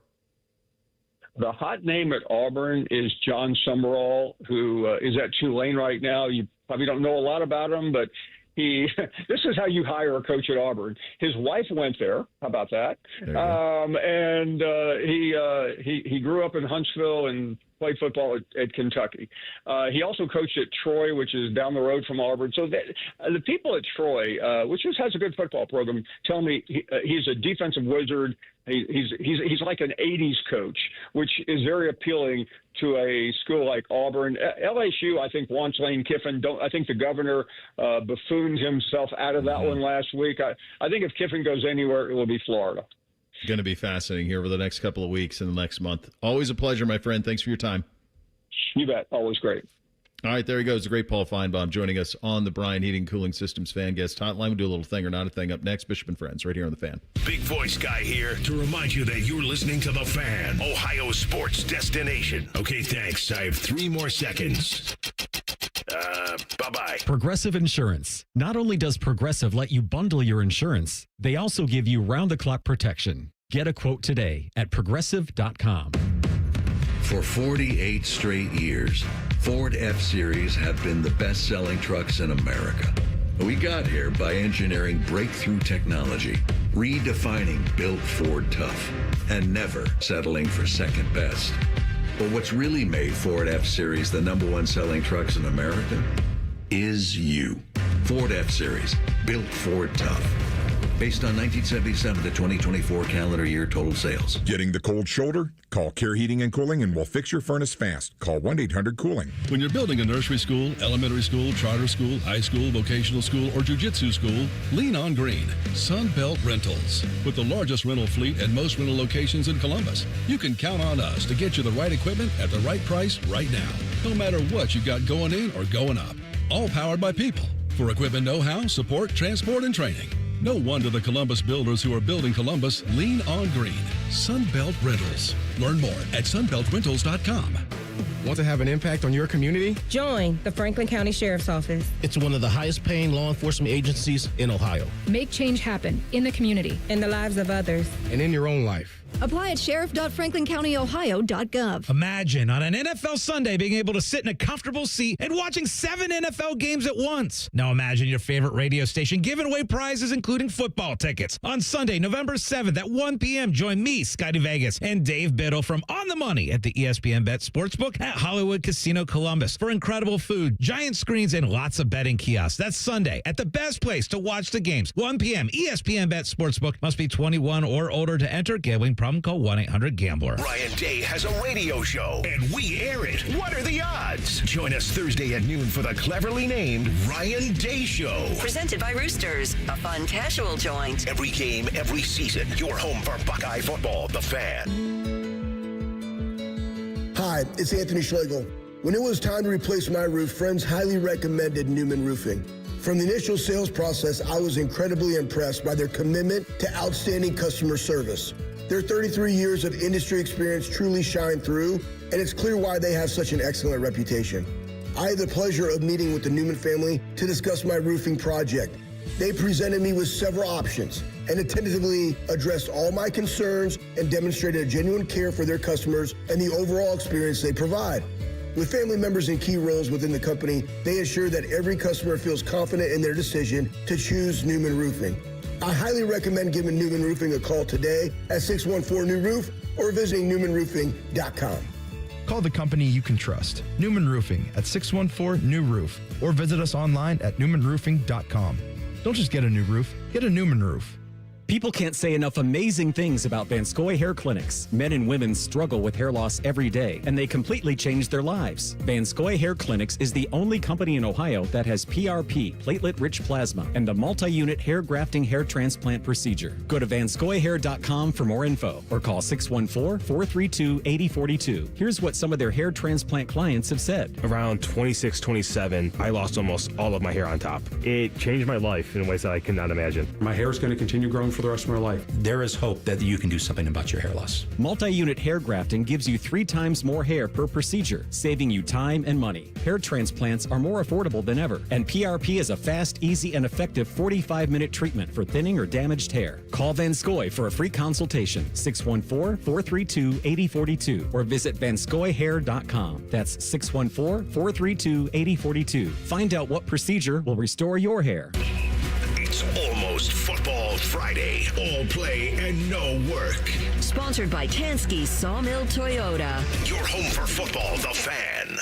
The uncle you never knew you had. The friends you kind of wish you didn't. This is Bishop and Friends. All right, time for a little thing or not a thing on a Thursday. Hit it, fellas. Thing or not a thing. Sponsored by Billiards Plus. Find your next grill and everything you need for the master griller. Billiards Plus on Dublin Center Drive in Dublin. On Wednesday, Michigan football announced their 2026 season opener against Western Michigan will take place in Ann Arbor instead of Frankfurt, Germany. In a statement, the university said, quote, the 2026 opener against WMU will be played at Michigan Stadium on September 5th. A.D. Ward Manuel said in a statement, quote, we did a thorough and exhaustive evaluation in relation to playing an international game. Based on the analysis of all the factors, we felt it was best to keep the game in Ann Arbor as it was originally scheduled for the 2026 season. Of course, Michigan head coach Sharon Moore is suspended for that opener for his role in the Connor Stallion sign-stealing scandal. Wolverines have never played a football game outside of North America, but Manuel added in his statement, quote, we remain open to exploring the right opportunities for our teams to play internationally. Thing or not a thing? So lots of layers to this one. Number one, why would you go to Frankfurt to play Western Michigan? Just start there. I mean, that's just stupid in and of itself. Like, you're going to go to Frankfurt to play another team that can bring their own fans with them. So that's the first thing. The second thing is, have you guys tried to, or even begun to take a look at the cost of air travel, especially internationally right now? In the midst of a government shutdown and tariffs and everything, have you even dared to look? Can I interest you in $2,000 a ticket to go to Italy, for example, this summer? That's the reality of where you are. So if you go to your fan base and you say, hey, we're going to go to Frankfurt to play Western Michigan. We're going to do what? Why would we do that? Why am I going to Frankfurt to watch us play Western Michigan? I mean, that's insanity. That just makes no sense at Jump Street. I'll tell you the reason that I think this got canceled is because I don't think they sold any tickets. That's what I think. I think if they sold tickets, because this is, I guarantee this is Germany tourism that's backing this financially from the Michigan perspective, just like they do with like the Aer Lingus airline with the games in Dublin. Same thing here. I'm guessing there's some sort of Germany tourism that was paying the Michigan freight on this. But my guess is they didn't get much in terms of ticket sales from their folks. It's always the money, kids. Always. I don't think this is a thing at all because, Bo, we talked about a lot of these factors back when it happened. Why Western Michigan? It's got to be somebody else, another big-time opponent that you don't normally play, that you would draw. Also, and Ohio State came out and said this. Ross Bjork said this. We'll look into playing a game over there, but we're not giving up a home game for it.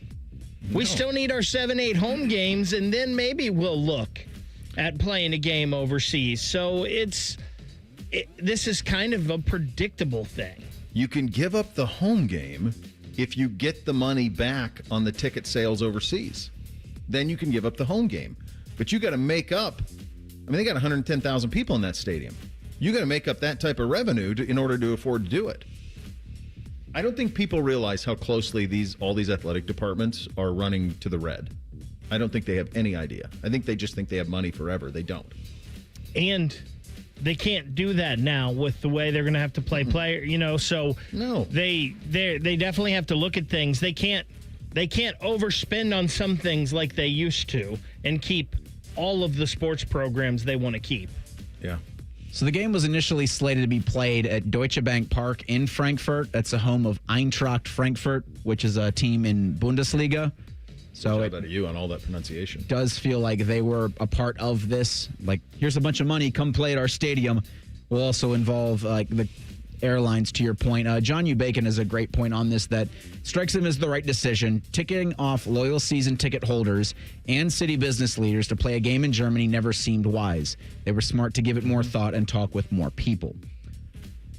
Earlier this morning, Yahoo Sports had the report, and it's since been parroted by a bunch of other places, that ESPN and Penn Entertainment are ending their sports betting partnership. After signing a 10-year, $2 billion deal in 2023, ESPN Bet will officially shut down on December 1st of 2025 with 8 years remaining on that initial agreement. Thing or not a thing? It's a massive thing. They're just writing. I mean, I'd want to look at that contract. 10-year, $2 billion, like 2 years into it. That's a lot left owed.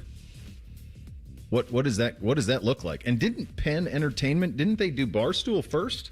Yeah, so Penn Entertainment has been they did Barstool, and then they sold it back to Portnoy for nothing.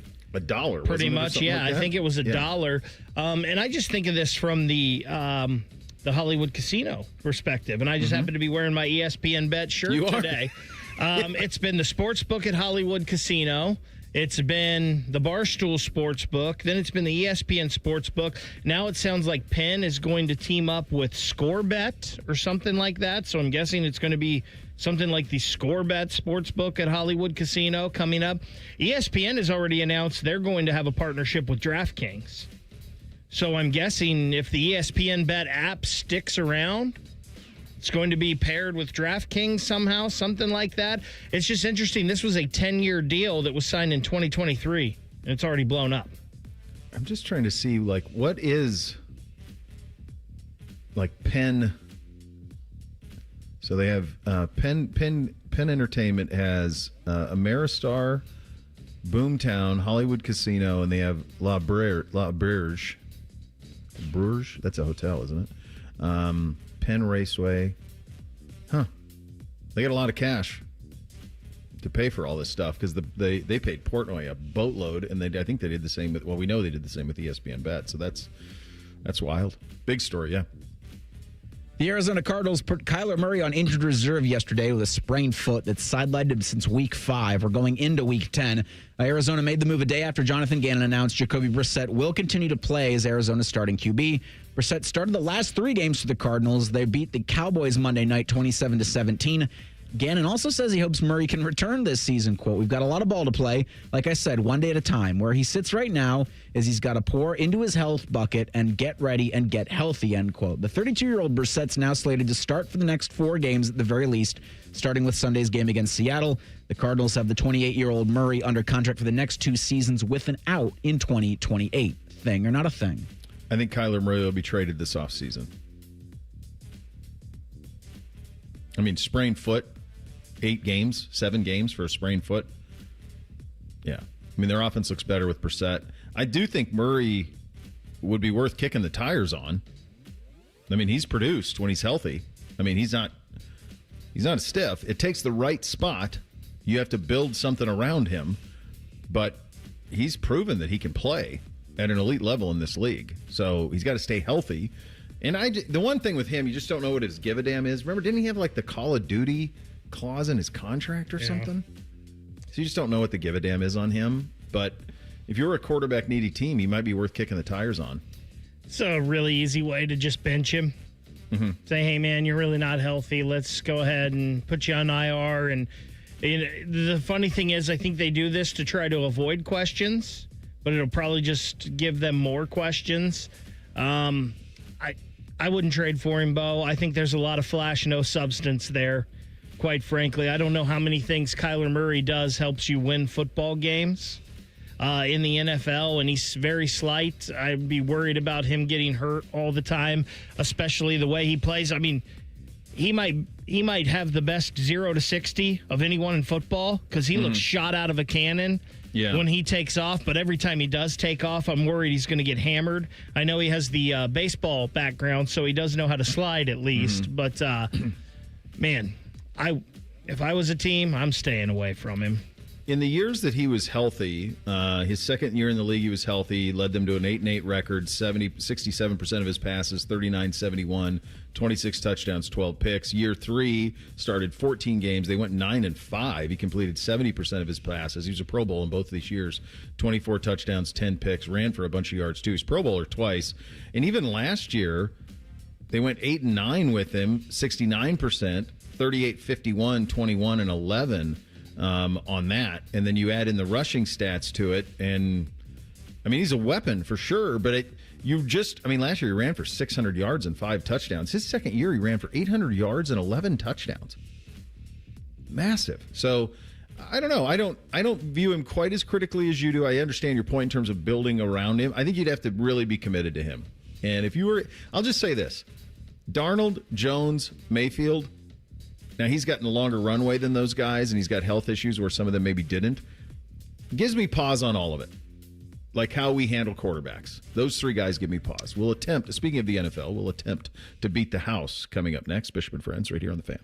1, 2, 3. Here at The Fan is always football o'clock. Proud to be your home of the Buckeyes, Browns, and all the NFL games you can handle. The Fan. Dormar, you're kind of hero. Hey, fans! Welcome back to Fansville's Cheers and Tears. Oh. Okay, so everybody deals with losing, right? To a rival on a last-second field goal. Whatever, it's fine. I'm totally fine.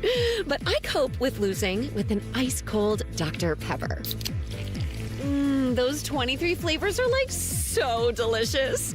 They totally wash away the pain of your college football team taking a big fat L. College football. It's a pepper thing. Hey, does this sound like you where every step or reach is a reminder that it hurts? The pain is there. A reminder of what you're not able to do, how far you've drifted from that life you used to have and love where you didn't have the pain. Listen, if this is you, if this is a family member, you need to talk to them about it. You need to do what I did and go to QC Kinetics. They've got the answers for you, the relief without the scalpel, without the surgery. At QC Kinetics, they tap into your body's own regenerative power. The damaged tissue, it can be healed by itself. Not science fiction, it's your body's comeback story. The very cells in your body can help you get healed with no surgery, no pills, no long recovery, just remembering how to move and feel alive again so you can golf, hike, do all the stuff you love to do. So go check them out at qckinetics.com/Columbus or 380-208-4544. They have offices all over Columbus, so be sure to check them out at 380-208-4544. When it's time to ask life's biggest question, make sure your ring says it all. Hi, it's Alex Johnson from the Diamond Cellar. And we've been helping couples say yes for over 78 years. From brilliant cuts to better prices, the quality and selection of our diamonds is unmatched. Because diamonds aren't just our business, they're our legacy. Visit us at Diamond Cellar on Salmo Road or Easton Town Center and learn more at diamondcellar.com. Bigger diamonds, better prices, guaranteed. Welcome to Tire Discounters. Oh, hiya, Phantom. Mike, is it true? What's that? Tire Discounters is offering up to $200 off sets of Goodyear tires? Absolutely. Plus free alignment and a full synthetic oil change? You got it. I'm not one to exaggerate, but that may be the best deal in the history of the world. But free would be better. Mike, don't toy with me. Through the holidays, every day we're open, someone will get their money back on 4 tires. But I... Just breathe, Phantom. Breathe. No purchase necessary. Ends 12/31/25. Visit website for details. If you're 55 or older and into that whole saving money thing, T-Mobile has an exclusive phone and internet bundle just for you. Right now, get 2 unlimited phone lines plus 5G home internet for just $30 each per month with autopay, plus taxes and fees. And with 5G home internet, setup is easy with just 1 cord and no technician needed, which is great if you're also into that whole keeping it simple thing. Switch now and experience the best mobile network in the U.S. Visit your local store to start saving. T-Mobile, it's better over here. Based on analysis by Ookla of speed test intelligence data Q4 2024 to Q1 2025. Ookla trademarks used under license. Unlimited on our network. Customers on voice plan may notice speeds lower than other customers and further reduction if using more than 50 gigs a month due to data prioritization. Video streams and SD on this plan. Home internet pricing after $20 a monthly bill credit plus $5 per line without autopay. Debit or bank account required. See 5G device coverage and access details at T-Mobile.com. I'm back to doing what I love and more. Thanks to the Good Feet store. Visit the Good Feet store on Polaris Parkway near the Polaris Mall or on Stringtown Road in Grove City. Walk-ins are always welcome. Dormar, your kind of hero. When your furnace or air conditioner is broke, we come out that same day. Dormar, home the Tin Man. Hey, what's up? It's T-Bone here for Window Nation. Living in Ohio, you want your home to be comfortable year-round, your family protected, and an investment you can feel great about for years. Now, during Window Nation's end-of-year sale this November, you could save big on windows that do just that. You'll save 50% off all window styles, plus you can get 0% interest financing for 5 years. Window Nation's proven quality windows are so good you'll actually save money on lower utility bills every single month. And they're backed with a lifetime warranty. Window Nation even has an A+ rating from the Better Business Bureau and over 45,000 5-star customer reviews. And did I mention you could celebrate your newly upgraded home with a chance to get 2 Ohio State game day tickets? Don't wait to put an end to your window problems. Window Nation's end-of-year sale is your chance to save big with 50% off all window styles, plus 0% financing for 5 years. Window Nation, a proud sponsor of Ohio State Athletics. The sale ends soon, so visit windownation.com today to get started. That's windownation.com. Broadcasting from the Lindsay Honda Studios. Honda makes the cars. Lindsay makes the difference. Visit lindsayhonda.com. WBNS-FM, HD1 Columbus. Good morning. I'm Eric Reeser. Week 10 in the NFL begins tonight in Denver. The Broncos host the Raiders at 8:15. You can hear that game on the Fan following the Buckeye Show. In college football, number 1 Ohio State's at Purdue Saturday at 1 o'clock. Buckeyes are 30.5-point favorites there. Hear from OSU's head coach today at noon on the Ryan Day radio show.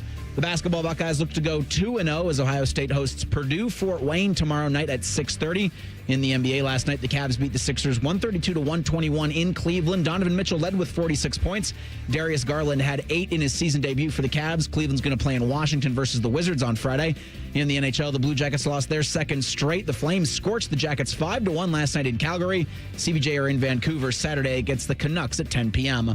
This update is sponsored by Dr. Mark Levy. If you're snoring and not sleeping, call Mark Levy's office at 1-800-MORE-SLEEP. That's 1-800-MORE-SLEEP, or visit him online at sleepbettercolumbus.com. First Friday miracles are always better with Uncle Bo. This is Bishop and Friends. All right, final hour here on a Thursday edition. It is at this time every week where we attempt to beat the house. Beat the house. Sponsored by High Bank Distillery Co. Visit their Grandview, Gahanna, and Westerville locations to experience the best in craft dining and distilling. Learn more at highbankco.com. All right, guys, room for improvement here after last week. Eric, you were 5-9, so that makes you 63-72 on the year. Bo, you went 6-8 last week. You are now 74-61, so still 13 games over 500 for the year. 10-17 the last 2 weeks after the 13-2 week just breaks your heart. Like, you just really had all the momentum in the world, and you just get kicked in the you-know-what. This is the week, though. I am not having fun. For both of you. Great. I don't think it will be the week for me. I don't think so. Not with that attitude, you won't. We got buys this week for the Bengals, the Cowboys, the Titans, and the Chiefs. We get underway tonight with an AFC West matchup. The Raiders in Denver taking on the Broncos. Big number for the home team as the Broncos are the favorites by 9.5. Vegas really frisky last week at home against Jacksonville. It's a lot. It's a lot of points. It is a lot of points. Geno Smith will throw it to the other team. I think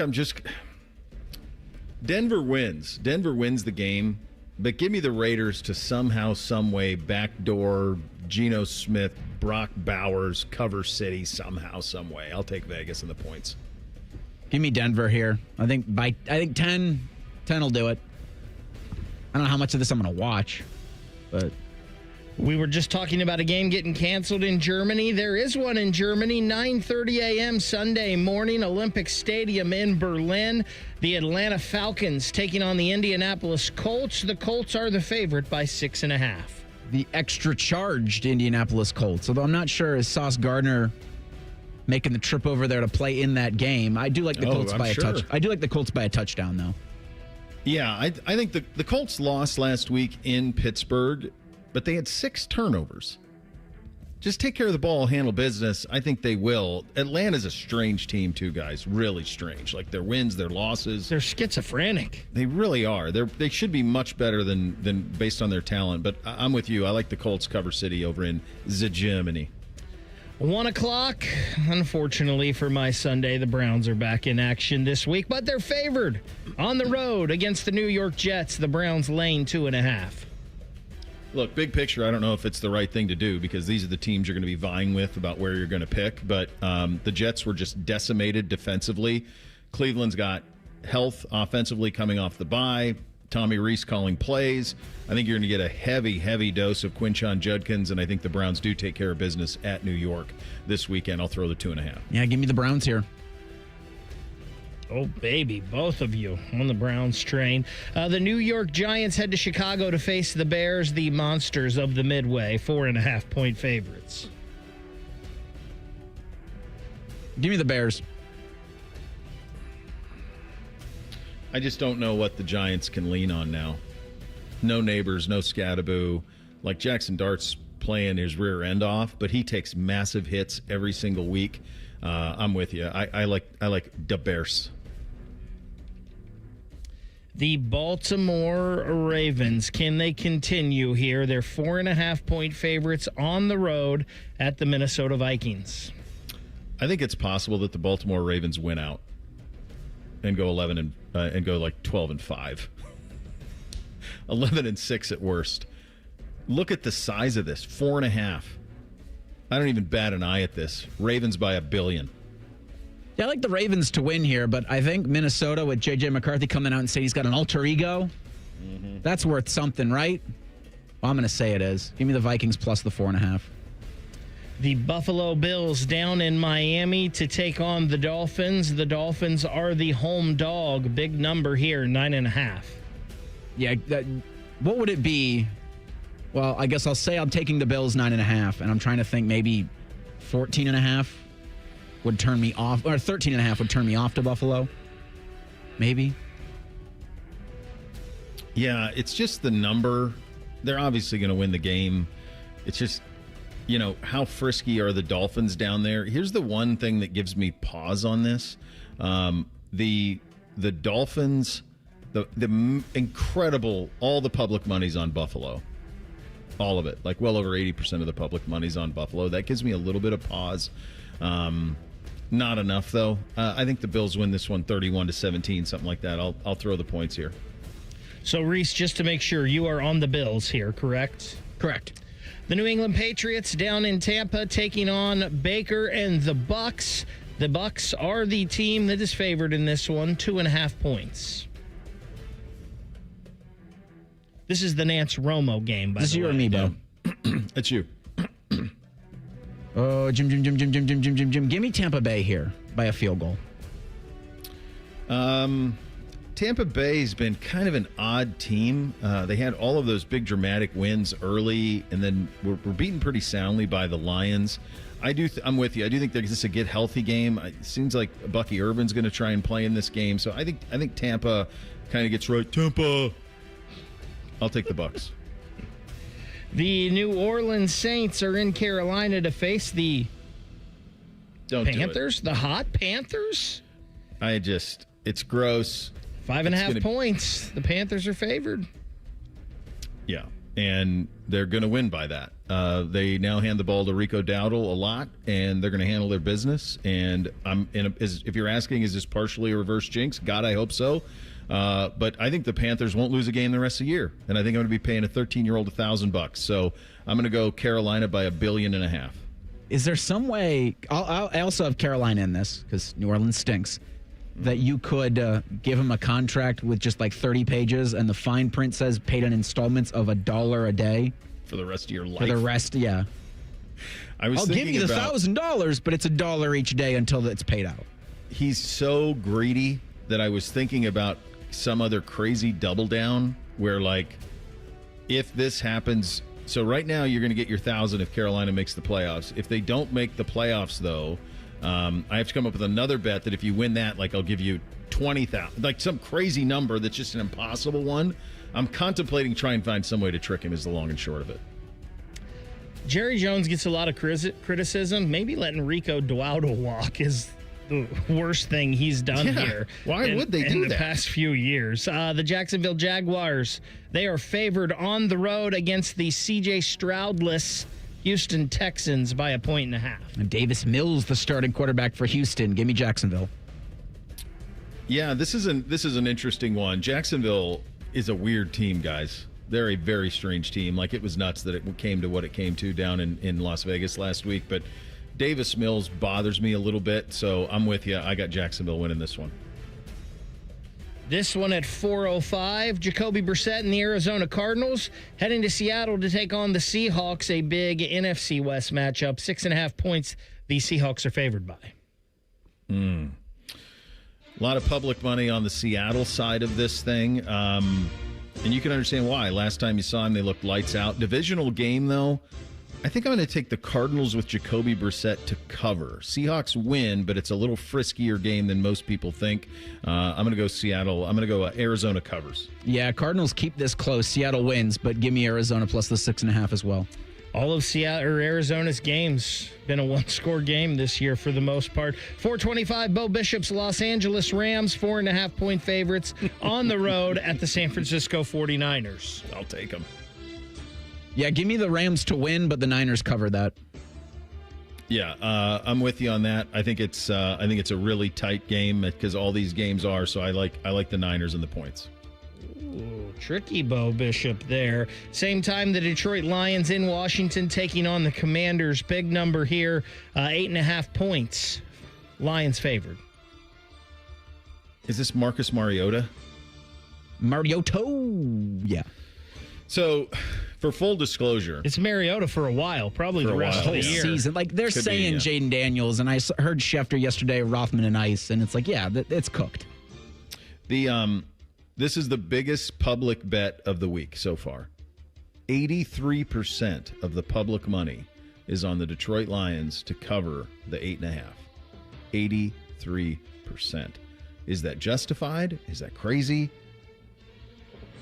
I think it's justified. I'll throw them. I'm so hesitant, and I'm going to hate this pick either way because Detroit, like, how many offensive linemen are they going to be down this week? You saw last week, the injury bug come back to bite Detroit in the way that it did last couple of years, where, like, you cannot sustain this down the stretch of the season. With that being said, I'm still picking Detroit minus the 8.5, and I hate that pick. Sunday night football, Aaron Rodgers and the Pittsburgh Steelers heading west to Los Angeles to face Justin Herbert in the Chargers. Herbert is favored by 3.5. Sorry, Arnold. No Chargers, no this week. I think they win, but... Yeah, the hook is what's going to bring me back here, too. I just don't know how the Chargers are going to block it. They don't have any offensive linemen. I mean, they are battered up front. I think Pittsburgh maybe found something in their defense. I don't think this game's going to be very aesthetically pleasing. So, yeah, I like Pittsburgh and the points as well. And then we will pick the Monday Nighter on Monday, but it's the Eagles at the Packers, a 2.5-point home favorite on Monday night. As of right now, the Packers. And I'll just tell you right now, I didn't like any of what I just did. So, just none of it. I just think it all sucks. Buckeye basketball back in action tomorrow night. Our views of what we should hold that team to in terms of a standard, we will get to that. And an interesting question about Quentin Tarantino. We will get to all of that coming up next. Bishop and Friends right here on The Fan. We're the highest rated sports radio station in America.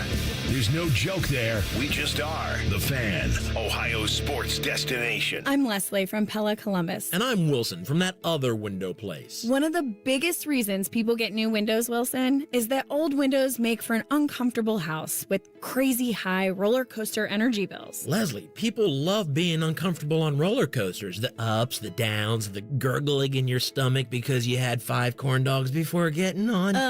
Did that happen to you, Wilson? What? No. Get the windows that can completely change the look and feel of your home at PellaColumbus.com.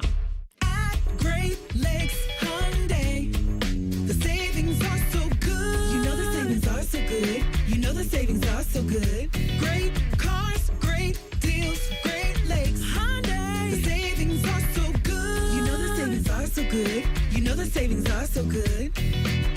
Great Lakes Hyundai of Dublin. You know the savings are so good. Great Lakes Hyundai of Columbus. Good. GLakesHyundai.com. 1-877 Cars for Kids. KARS Cards for Kids. Ready to get rid of that old car? Donate it to Cars for Kids. Call 1-877-CARS-FOR-KIDS to reach a friendly live agent. Donation's super easy, and your car can be picked up as soon as tomorrow. Call us now, 1-877-CARS-FOR-KIDS. 1-877-CARS-FOR-KIDS. Donate your car today. Did you know you can donate real estate too? Wendy's new Snickerdoodle Cookie Frosty Fusion is the perfect holiday gift. With rich Frosty and chunks of Snickerdoodle cookies, it's the one thing on everyone's list. Not mine, though. I don't need anything. Definitely don't get me a Snickerdoodle Frosty that comes in vanilla or chocolate. How would you even get it to me anyways? I mean, no, I'm totally good. Please get me one. I want one so bad. For the Frosty gift everyone's asking for, gotta be Wendy's. Open till midnight or later. Limited time only. Participating U.S. Wendy's. Hours may vary by location. Nothing beats a cold one on game day. Lately, I've been grabbing Go Brewing. It's a non-alcoholic craft beer that actually tastes like beer, and you can snag it right now at Kroger in Columbus. Check it out next time you're in the beer aisle. Go Brewing at Kroger, and visit gobrewing.com/thefan for a special BOGO offer.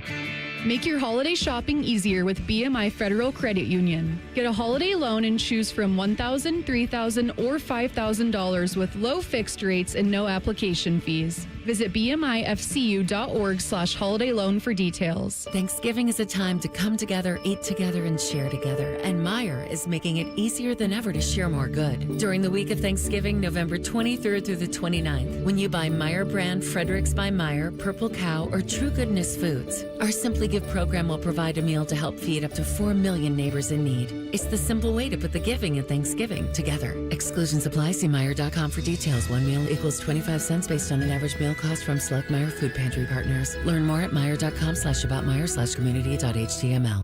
Jake Diebler's Buckeyes are back at the shot for a matchup with Purdue Fort Wayne. Not real Purdue, imitation Purdue. Live fan coverage starts Friday night at 5:30, right after Common Man and Timmy. Your home of the Buckeyes, The Fan. Hey, football fans, it's November in Ohio, and you know what that means. It's time to face that state up north in a battle to claim forgotten funds. Join us in the statewide challenge and visit com.ohio.gov/radio to help support Ohio's takedown of Michigan. The state with the most searches wins. Who knows? Unclaimed funds could help you buy a seat to the big game next year. Claim your money today at com.ohio.gov/radio. Ohio has over 920,000 diabetics. If you are a diabetic, take a step in the right direction by having your feet checked routinely by a podiatric physician, the most qualified doctors to care for your feet. Adding a podiatrist to your healthcare team can help you better manage the effects of diabetes on your feet. Ohio Foot and Ankle Medical Association podiatric physicians are located throughout the state. For more information or to find a member of the Ohio Foot and Ankle Medical Association near you, visit ohiofoot.org. Fan weather. From the Logan AC and Heat Services Weather Center. Plenty of sunshine in the forecast today and significantly cooler with less wind. Daytime highs will be in the mid to upper 50s. And then for tonight, not as chilly overnight with partly cloudy skies and our lows in the upper 30s to low 40s. Scattered showers and some storms in our forecast for Friday. It'll be breezy again with daytime highs topping out in the low 60s.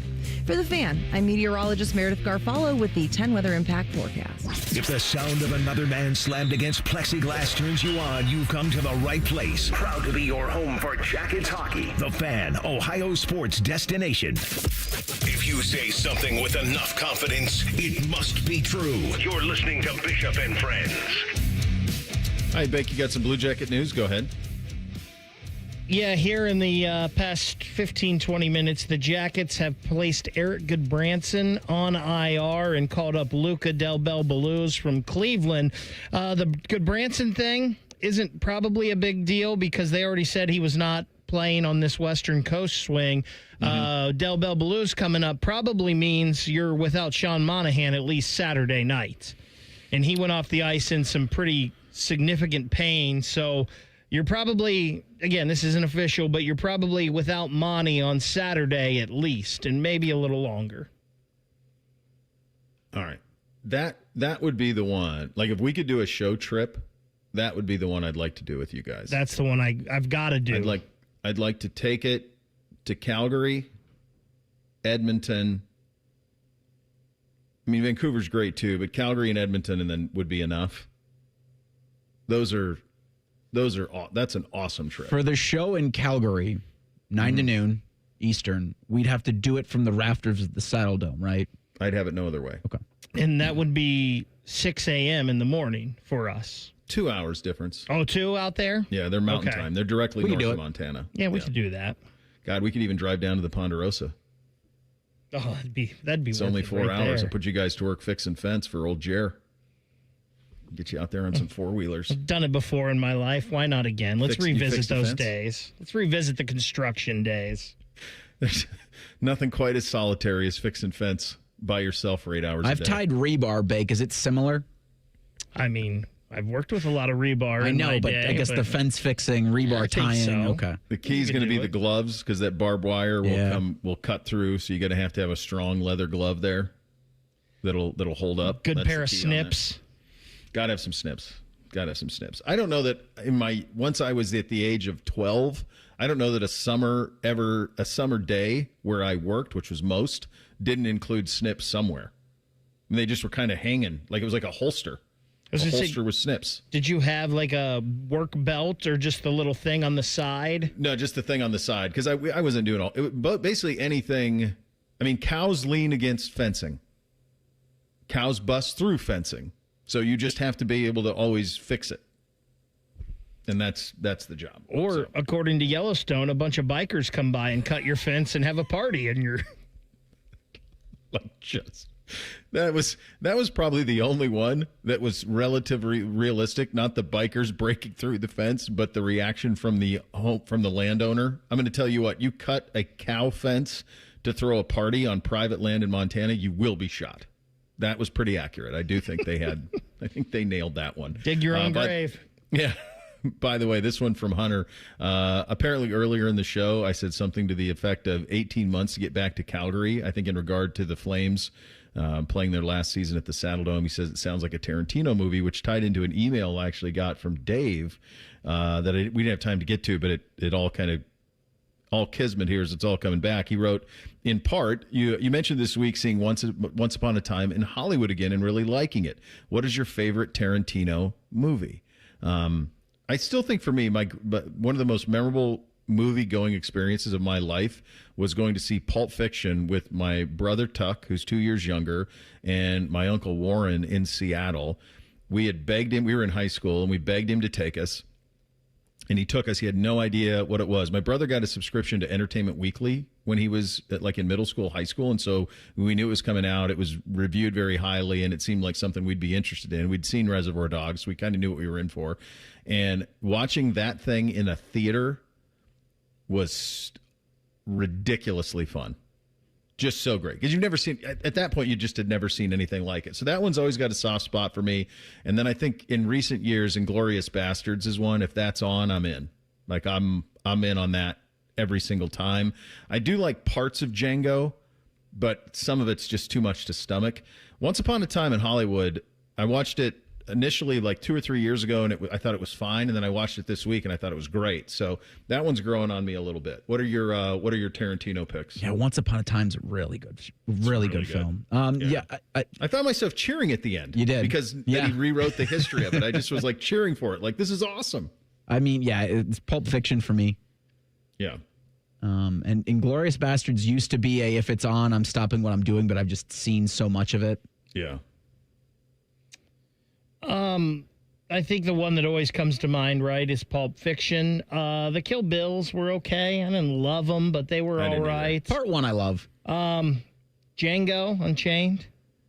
Yeah, Hateful Eight I didn't like much at all. I didn't care for Hateful Eight much at all. And I haven't seen Jackie Brown since I saw it the very first time, like 30 years ago. That one it's never on.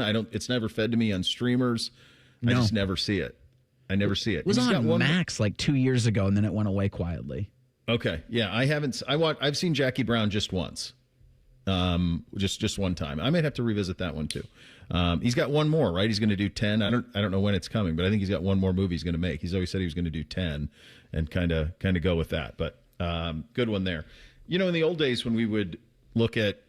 And we do this with all of the teams that we cover, whether it's the Blue Jackets or certainly the Buckeyes speak for themselves, talk about them year round. But something like Buckeye basketball, we would always say, okay, well, what standard are we going to hold them to?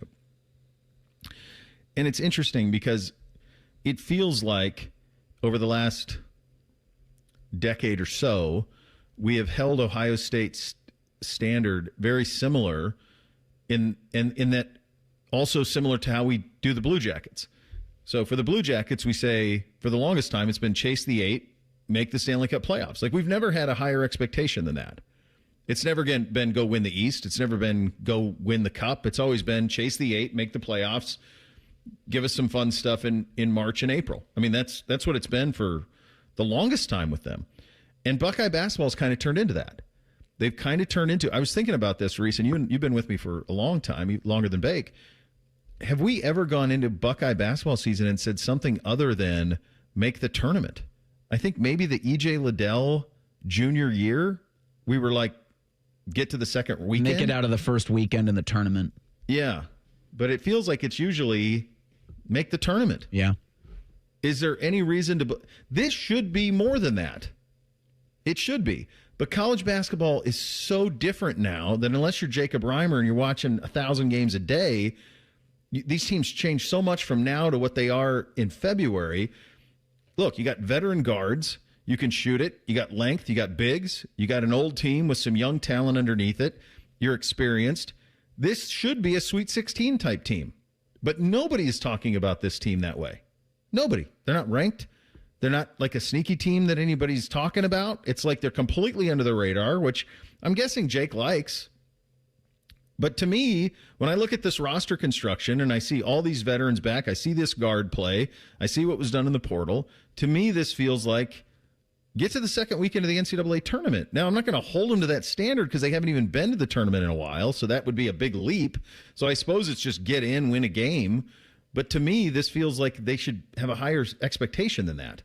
This team, I think, should be an at-large quality bid in the NCAA. Not doing anything Dayton, have a nice run in the Big Ten tournament.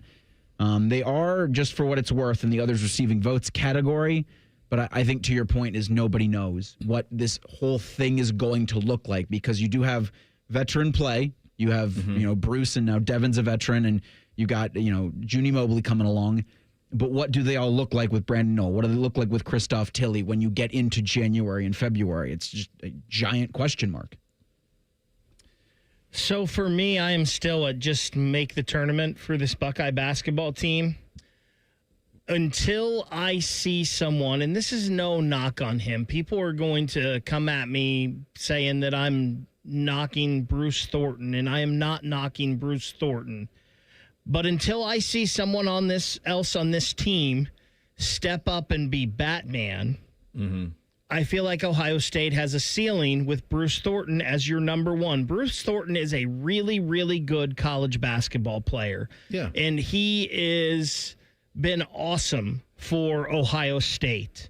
But you can only go so far with Bruce Thornton as your Batman. On a team that's a Sweet 16 or more team, Bruce Thornton's probably a number 3 option on a lot of those teams. And a team that wins the NCAA championship, he's probably like a number 4 or 5. And again, there's no knock on him. He's a good player. There's just limitations. So I need someone. He's miscast. I need Joni Mobley to be a true number 1 all the time. I don't know if he's there. I don't know if Devin Royal is a number 1. Christoph Tilly was great in that opening game. I don't know if you can get that from him for a full season. So until I see someone step up and take the reins, this Ohio State basketball team is just let's hope they make the tournament to me. I don't know if this is I can be Batman, but certainly a healthy Gabe Cupps. That's not Batman. No, but it helps. But can certainly help with making this a team that can compete late. To buttress both of your points, in order to make runs, you got to have pros. Yes. You have to have pros. Who is the pro on this team? Who's the pro? Like, there's a bunch of guys going to make it overseas, but who is the draft pick? You have to have draft picks. I mean, what's the requirement. If you're going to go win national titles, you're going to go try and chase them down. You got to have that level of talent. And maybe it's Tilly. I don't know.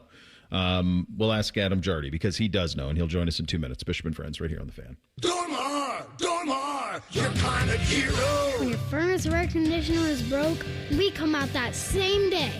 Dormar, home the Tin Man. Away game this week, but that just means you can make the ESPN Bet Sportsbook at Hollywood Casino Columbus your home for Saturday football. Join the Fan for the tailgate show and then party with us with the ultimate watch party. We have football contests with amazing prizes. There's wall-to-wall screens, ticket and memorabilia giveaways, and unbeatable game day food. Can't wait to see you at the ESPN Bet Sportsbook on Saturday. Must be 21 or older to enter. Gambling problem? Call 1-800-GAMBLER.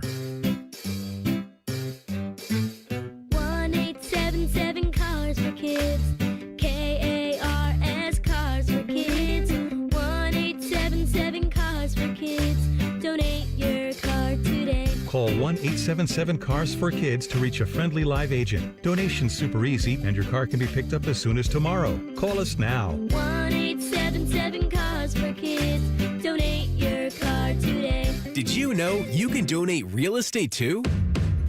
For 48 straight years, Ford F-Series have been the best-selling trucks in America. We got here by engineering breakthrough technology, redefining Built Ford Tough, and never settling for second best.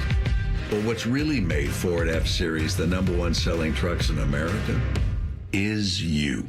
Ford F-Series, Built Ford Tough.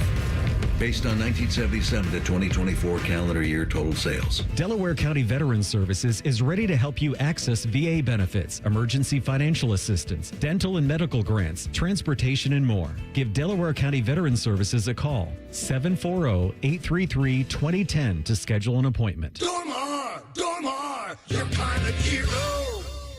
The Fan Guest Hotline is sponsored by Weston Air Heating and Cooling and Bryant, doing whatever it takes to keep you and your home comfortable. The Fan.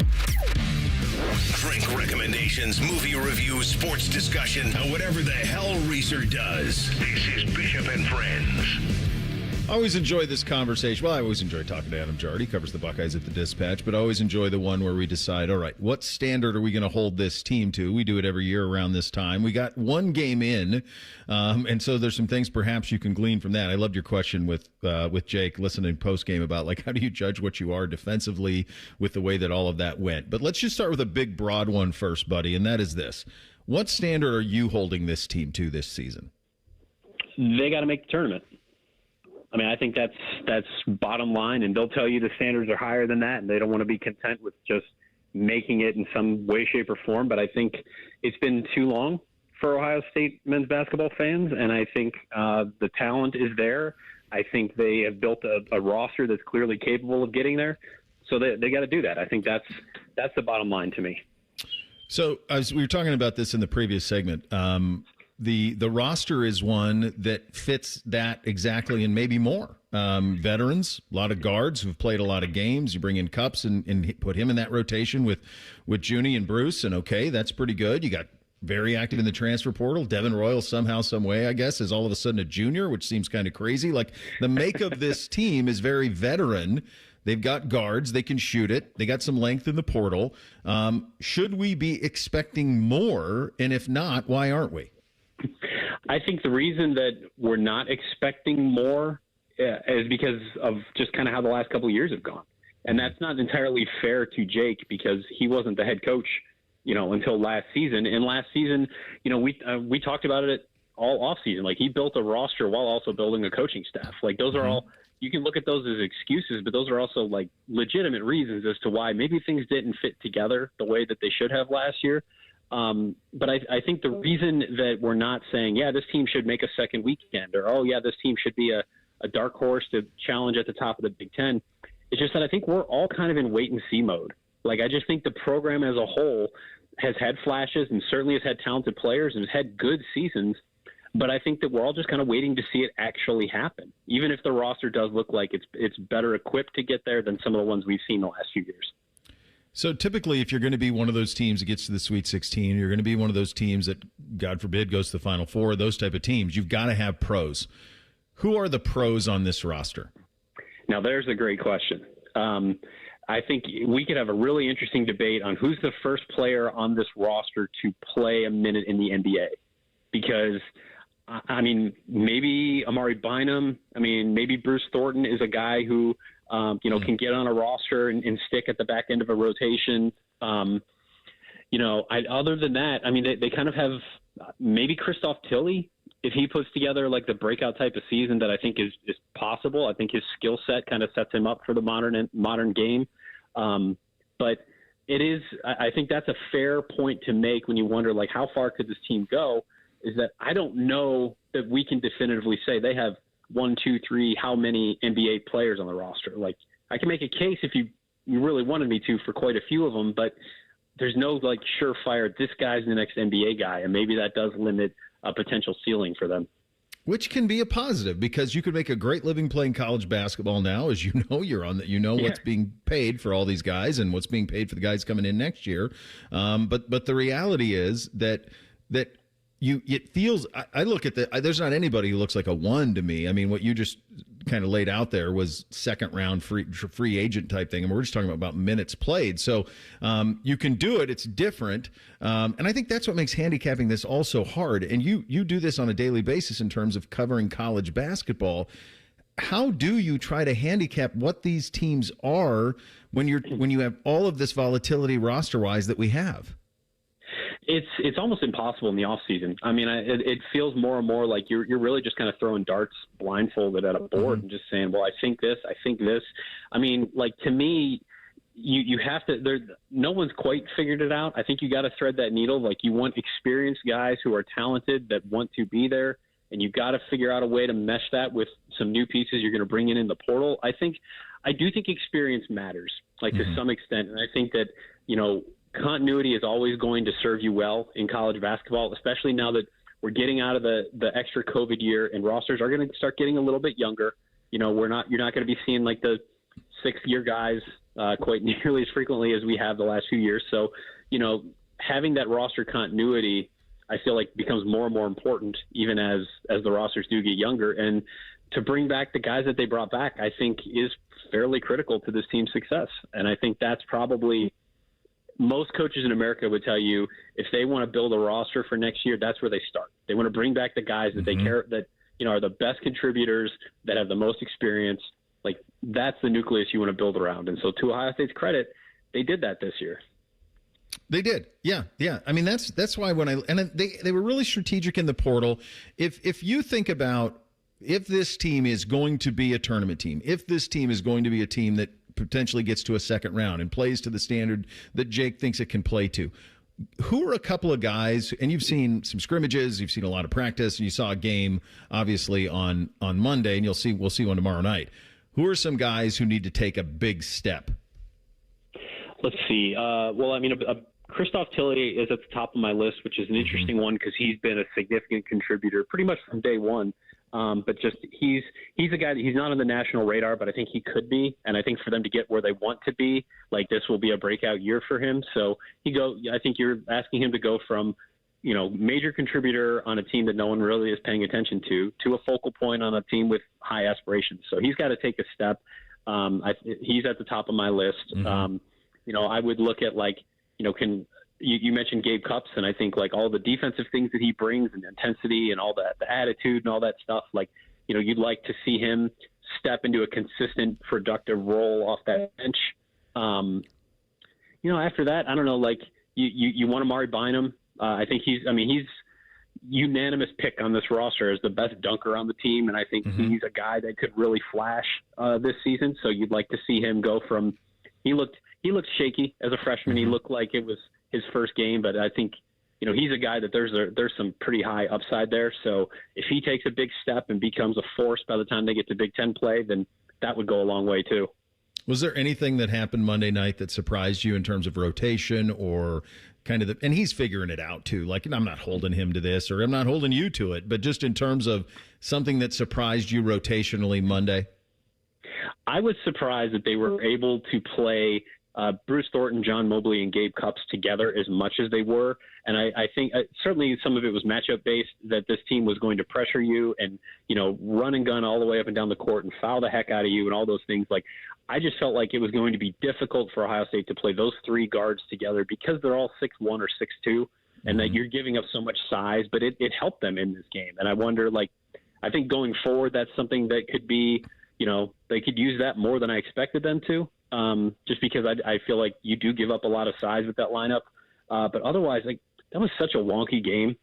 I'm still sitting here on Thursday trying to decide, how much do we make of that? How much do I make of that? And I don't know, I've ever been more excited to see Ohio State play a Purdue Fort Wayne like they're going to tomorrow. I want to see them against a team that's not going to – there are 162 possessions in that game. I mean, there's a possession every 15 seconds. It was an NBA type of up and down. So, how does this team fare in a more traditional standard type of game? I think I'll have a better answer for you that when they start playing some games like that. I'll get you out of here on this one. Obviously doing a lot, and it's hard because these games aren't, the marquee games. You're going to have big crowds and all that stuff, but they tried a lot of stuff for atmosphere at the Shot. Ross and Jake talked a lot about that this offseason. They debuted some of it. How did all of that stuff land first time out? I thought it was better. I felt like, I noticed the sound system didn't seem as pervasive. I mean, it sounded like your ears weren't ringing because it was just excessively loud for no reason. I thought that the stuff they did in timeouts was fine. I thought the court looked cool. I think the lighting looks good and really does kind of put an emphasis on the floor. I thought it seemed better. It was also hard because it was every time they got to a timeout, I was frantically trying to catch up on everything that had just happened, and then it was on to the next one. I could barely get my head out of my notepad for that game. So again, I'll have a better answer for you when they play a more normal game. Yeah, and we got one tomorrow. Appreciate your time as always, buddy. Thanks for giving us a little bit of it today. Anytime. Thanks so much.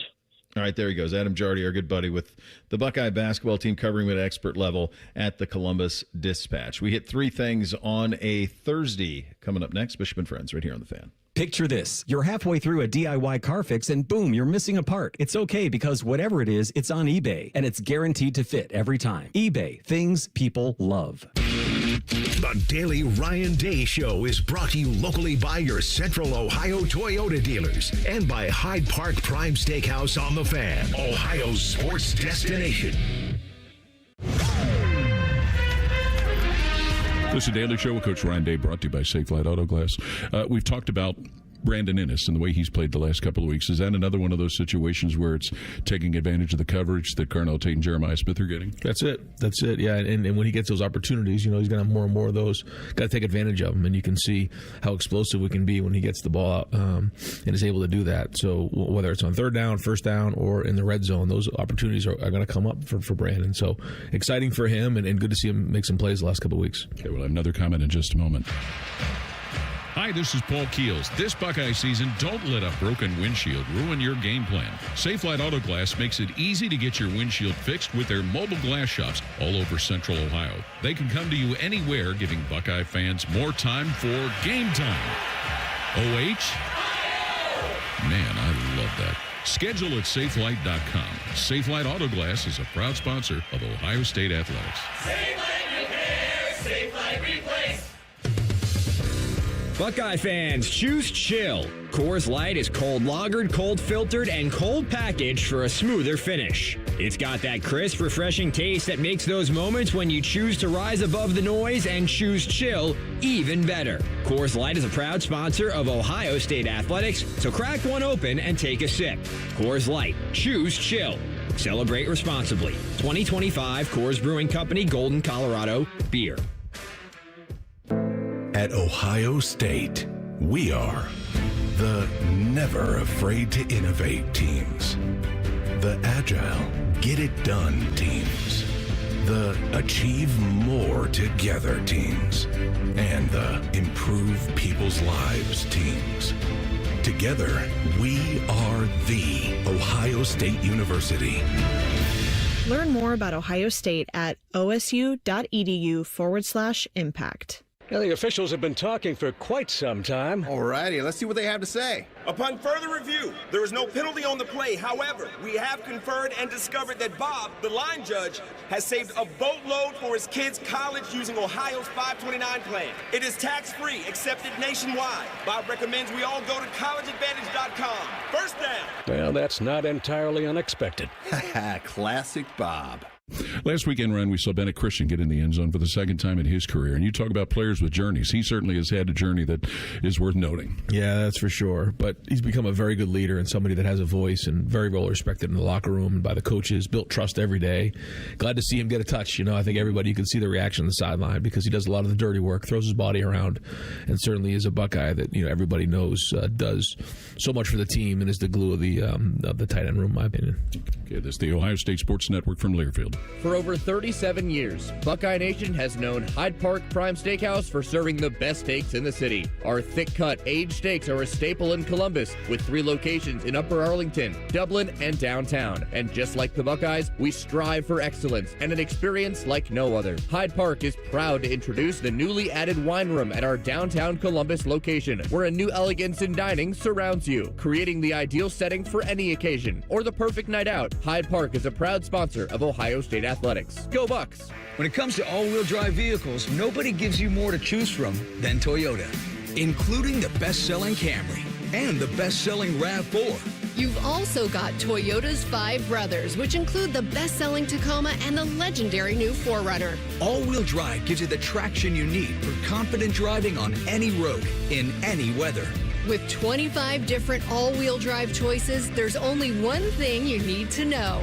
Nobody knows all-wheel drive better than Toyota. Let's go places. This time of year, it's all or nothing, and Toyota's got all you need during Toyota Truck Month. Now through December 1st, get 2.99 APR financing on remaining new 25 Tacomas, excludes TRD Pro and Trail Hunter, or lease a well-equipped 25 Tacoma SR5 for $259 a month for 39 months with $39.99 due at signing. With approved credit through TFS, tax title and license extra. Call 1-888-36-TOYOTA for details or go to toyota.com. Toyota, let's go places. The great thing about Atlas Butler is they do it all. Heating, cooling, plumbing. Look, I'm busy with work. I don't have time to wait around or deal with lots of people. One company, one call, and they do it all. Wonder if they'll clean out my inbox. Seriously, offer that service.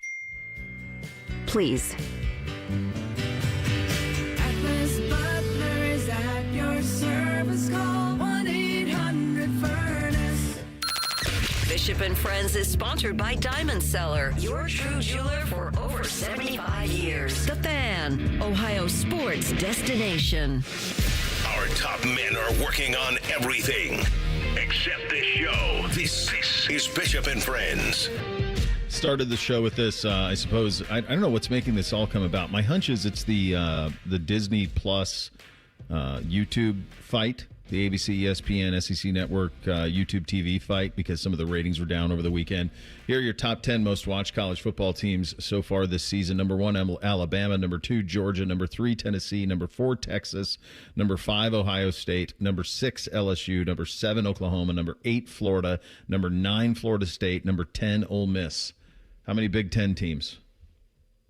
One. So the Big Ten team. Yeah, it's not a Buckeye problem, but the rest of that league, you're in some dire straits, kids. What do you have in the poll today, Reese? Great segue into the Daily Fan poll, which asks, what is the worst football coaching job in the Big Ten? Rutgers, Maryland, UCLA, and Northwestern. Do you want to take a guess on who respondents thought is the worst? I think it's Rutgers. 38% agree with you. 36% say Northwestern, 17% say UCLA, and 8% say Maryland. It's not those that, it's not Maryland at all, because Maryland has money and they have proximity to talent. It's not. Northwestern's been to the Rose Bowl with multiple coaches. So that's a nice job. They're building a brand new state-of-the-art stadium and they got a ton of money. And it's not UCLA either, because Rutgers is probably the right answer. They honestly should have Purdue on that list. I was surprised. I don't know why Purdue is not one of those four. Purdue is a worse job than I think Purdue's the second hardest job in the Big Ten behind Rutgers. Rutgers has never won ever, ever. It's it's so hard to overcome that and get people to want to go there. All right, time for three things on a Thursday. 1, 2, 3 things. Sponsored by Buckeye Lake Marina, Central Ohio's largest selection of new and pre-owned boats. Find your next dream boat at BuckeyeLakeMarina.com. So after I took the boys, number one for me, I took the boys to school this morning, as I always do, the two oldest, and I hopped in the shower, and when I got out, I heard something very faint in the distance. Unmistakable, though. And it was Mariah Carey. And I Don't Want a Lot for Christmas. Oh, no. And the train is coming. Dripping, put a towel around my midsection and said, what are we doing here now? Really? And apparently she'd had a morning, because what I got back was, just leave me alone. Okay. All right. I can tolerate trees and lights and all of it, and I'm fine with it. Like, it makes you happy, live, damn it. Who am I to judge? But I can't hear that November 6th. I can't. Not 2 months of it. I can't do it. Yeah, I think you can do it December 6th. And even that's a stretch. The fan poll was interesting, asking about the worst Big Ten job, because I did see Pat Fitzgerald, former Northwestern coach, pop on the College Game Day podcast, talk about how he feels vindicated after getting that $130 million lawsuit awarded to him for that wrongful termination. Well, it was settled, so I don't know if he got all $130 million of it, but they settled. There's an NDA, so they can't talk about it. Pat Fitzgerald's coming back to coach college football in this cycle. Was my takeaway from the fact that he would even go on the college football podcast, and it could probably be in the Big Ten. I wonder Penn State. Yep, that's when the first thing when you mentioned his name, I was like, he's getting a head coaching job. Before all of this stuff, the two places I thought maybe he would entertain leaving his alma mater for were Michigan and Penn State. Those were kind of the two. But it's a pretty big lifestyle change from Chicago to State College, I'll tell you that. If Wisconsin got rid of Luke, I feel like he's a fit there. Fitz is 50. That's it? Got a lot of coaching left then. Wow, I thought he was more like 55. The second thing for me, it has been a wonderful year for high school football on Friday nights. Maybe not so much tomorrow. Sounds like there's a possibility of some weather for the second round of the postseason. I will be over off of Carl Road for the DeSales Ashland matchup. Those two met in the playoffs last year, so this is round 2. I'm calling this the Fighting Mark the Sharks versus the DeSales Stallions. Still trying to get Mark the Shark to maybe make a cameo tomorrow night on the broadcast, but should be a fun one watching those two play tomorrow. Let's go, Sharky. Let's get in there. So I mentioned that Beamsy, the 11-year-old, had his big game up on the Cavs court yesterday afternoon. So I have a pair of Jordan 4s that one of the boys bought me years ago to like coach in, and our school colors are navy blue and gray. And so I said, all right. And they're Jordan 4s in that color scheme. And I'm like, I'm going to wear them. I've only worn them a handful of times. So I wore them. I had to referee one of the 5th grade games, and then I coached our game, and then I came back and I had Bootsy's practice. It was a long day. And I don't know how the hell I ever played in these things. That is the most uncomfortable shoe of all time. And the idea that I played basketball in them as an 8th grader or whatever I was at that time, maybe however old I was, probably more like 6th grader, I guess, 5th. The idea that it's insane. The fact that he did. I could not wait to get back into Ultra Boosts. And maybe I'm just old now, but I'm like, I can't imagine running up and down the court in those things. It's crazy. Like, it's crazy. That shoe. They used to play in Chuck Taylors. Was the Converse high tops.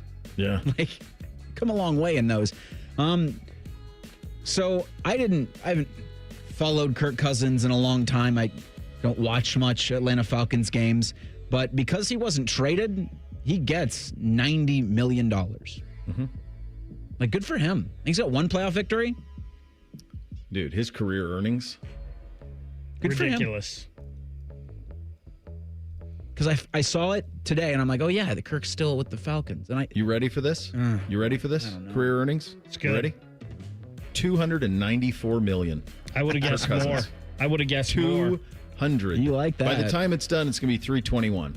That's what he hasn't guaranteed that's owed. 321 million. Second thing for me, 30 years ago today, the hearts of Clevelanders were ripped out when Art Modell sat in Camden Yards and said that the Cleveland Browns were moving to Baltimore. Sometimes, on Sundays, I wish they'd have never came back. It's one of the most stupefying.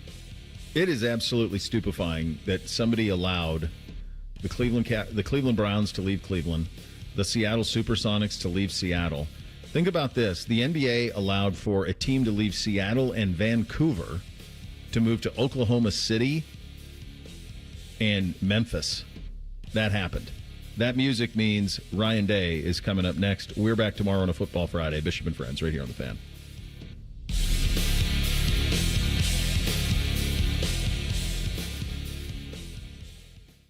Bobby Carpenter demands that you watch Morning Juice on YouTube. If you don't, Tito will move into your house. Live at 6 a.m. on YouTube and streaming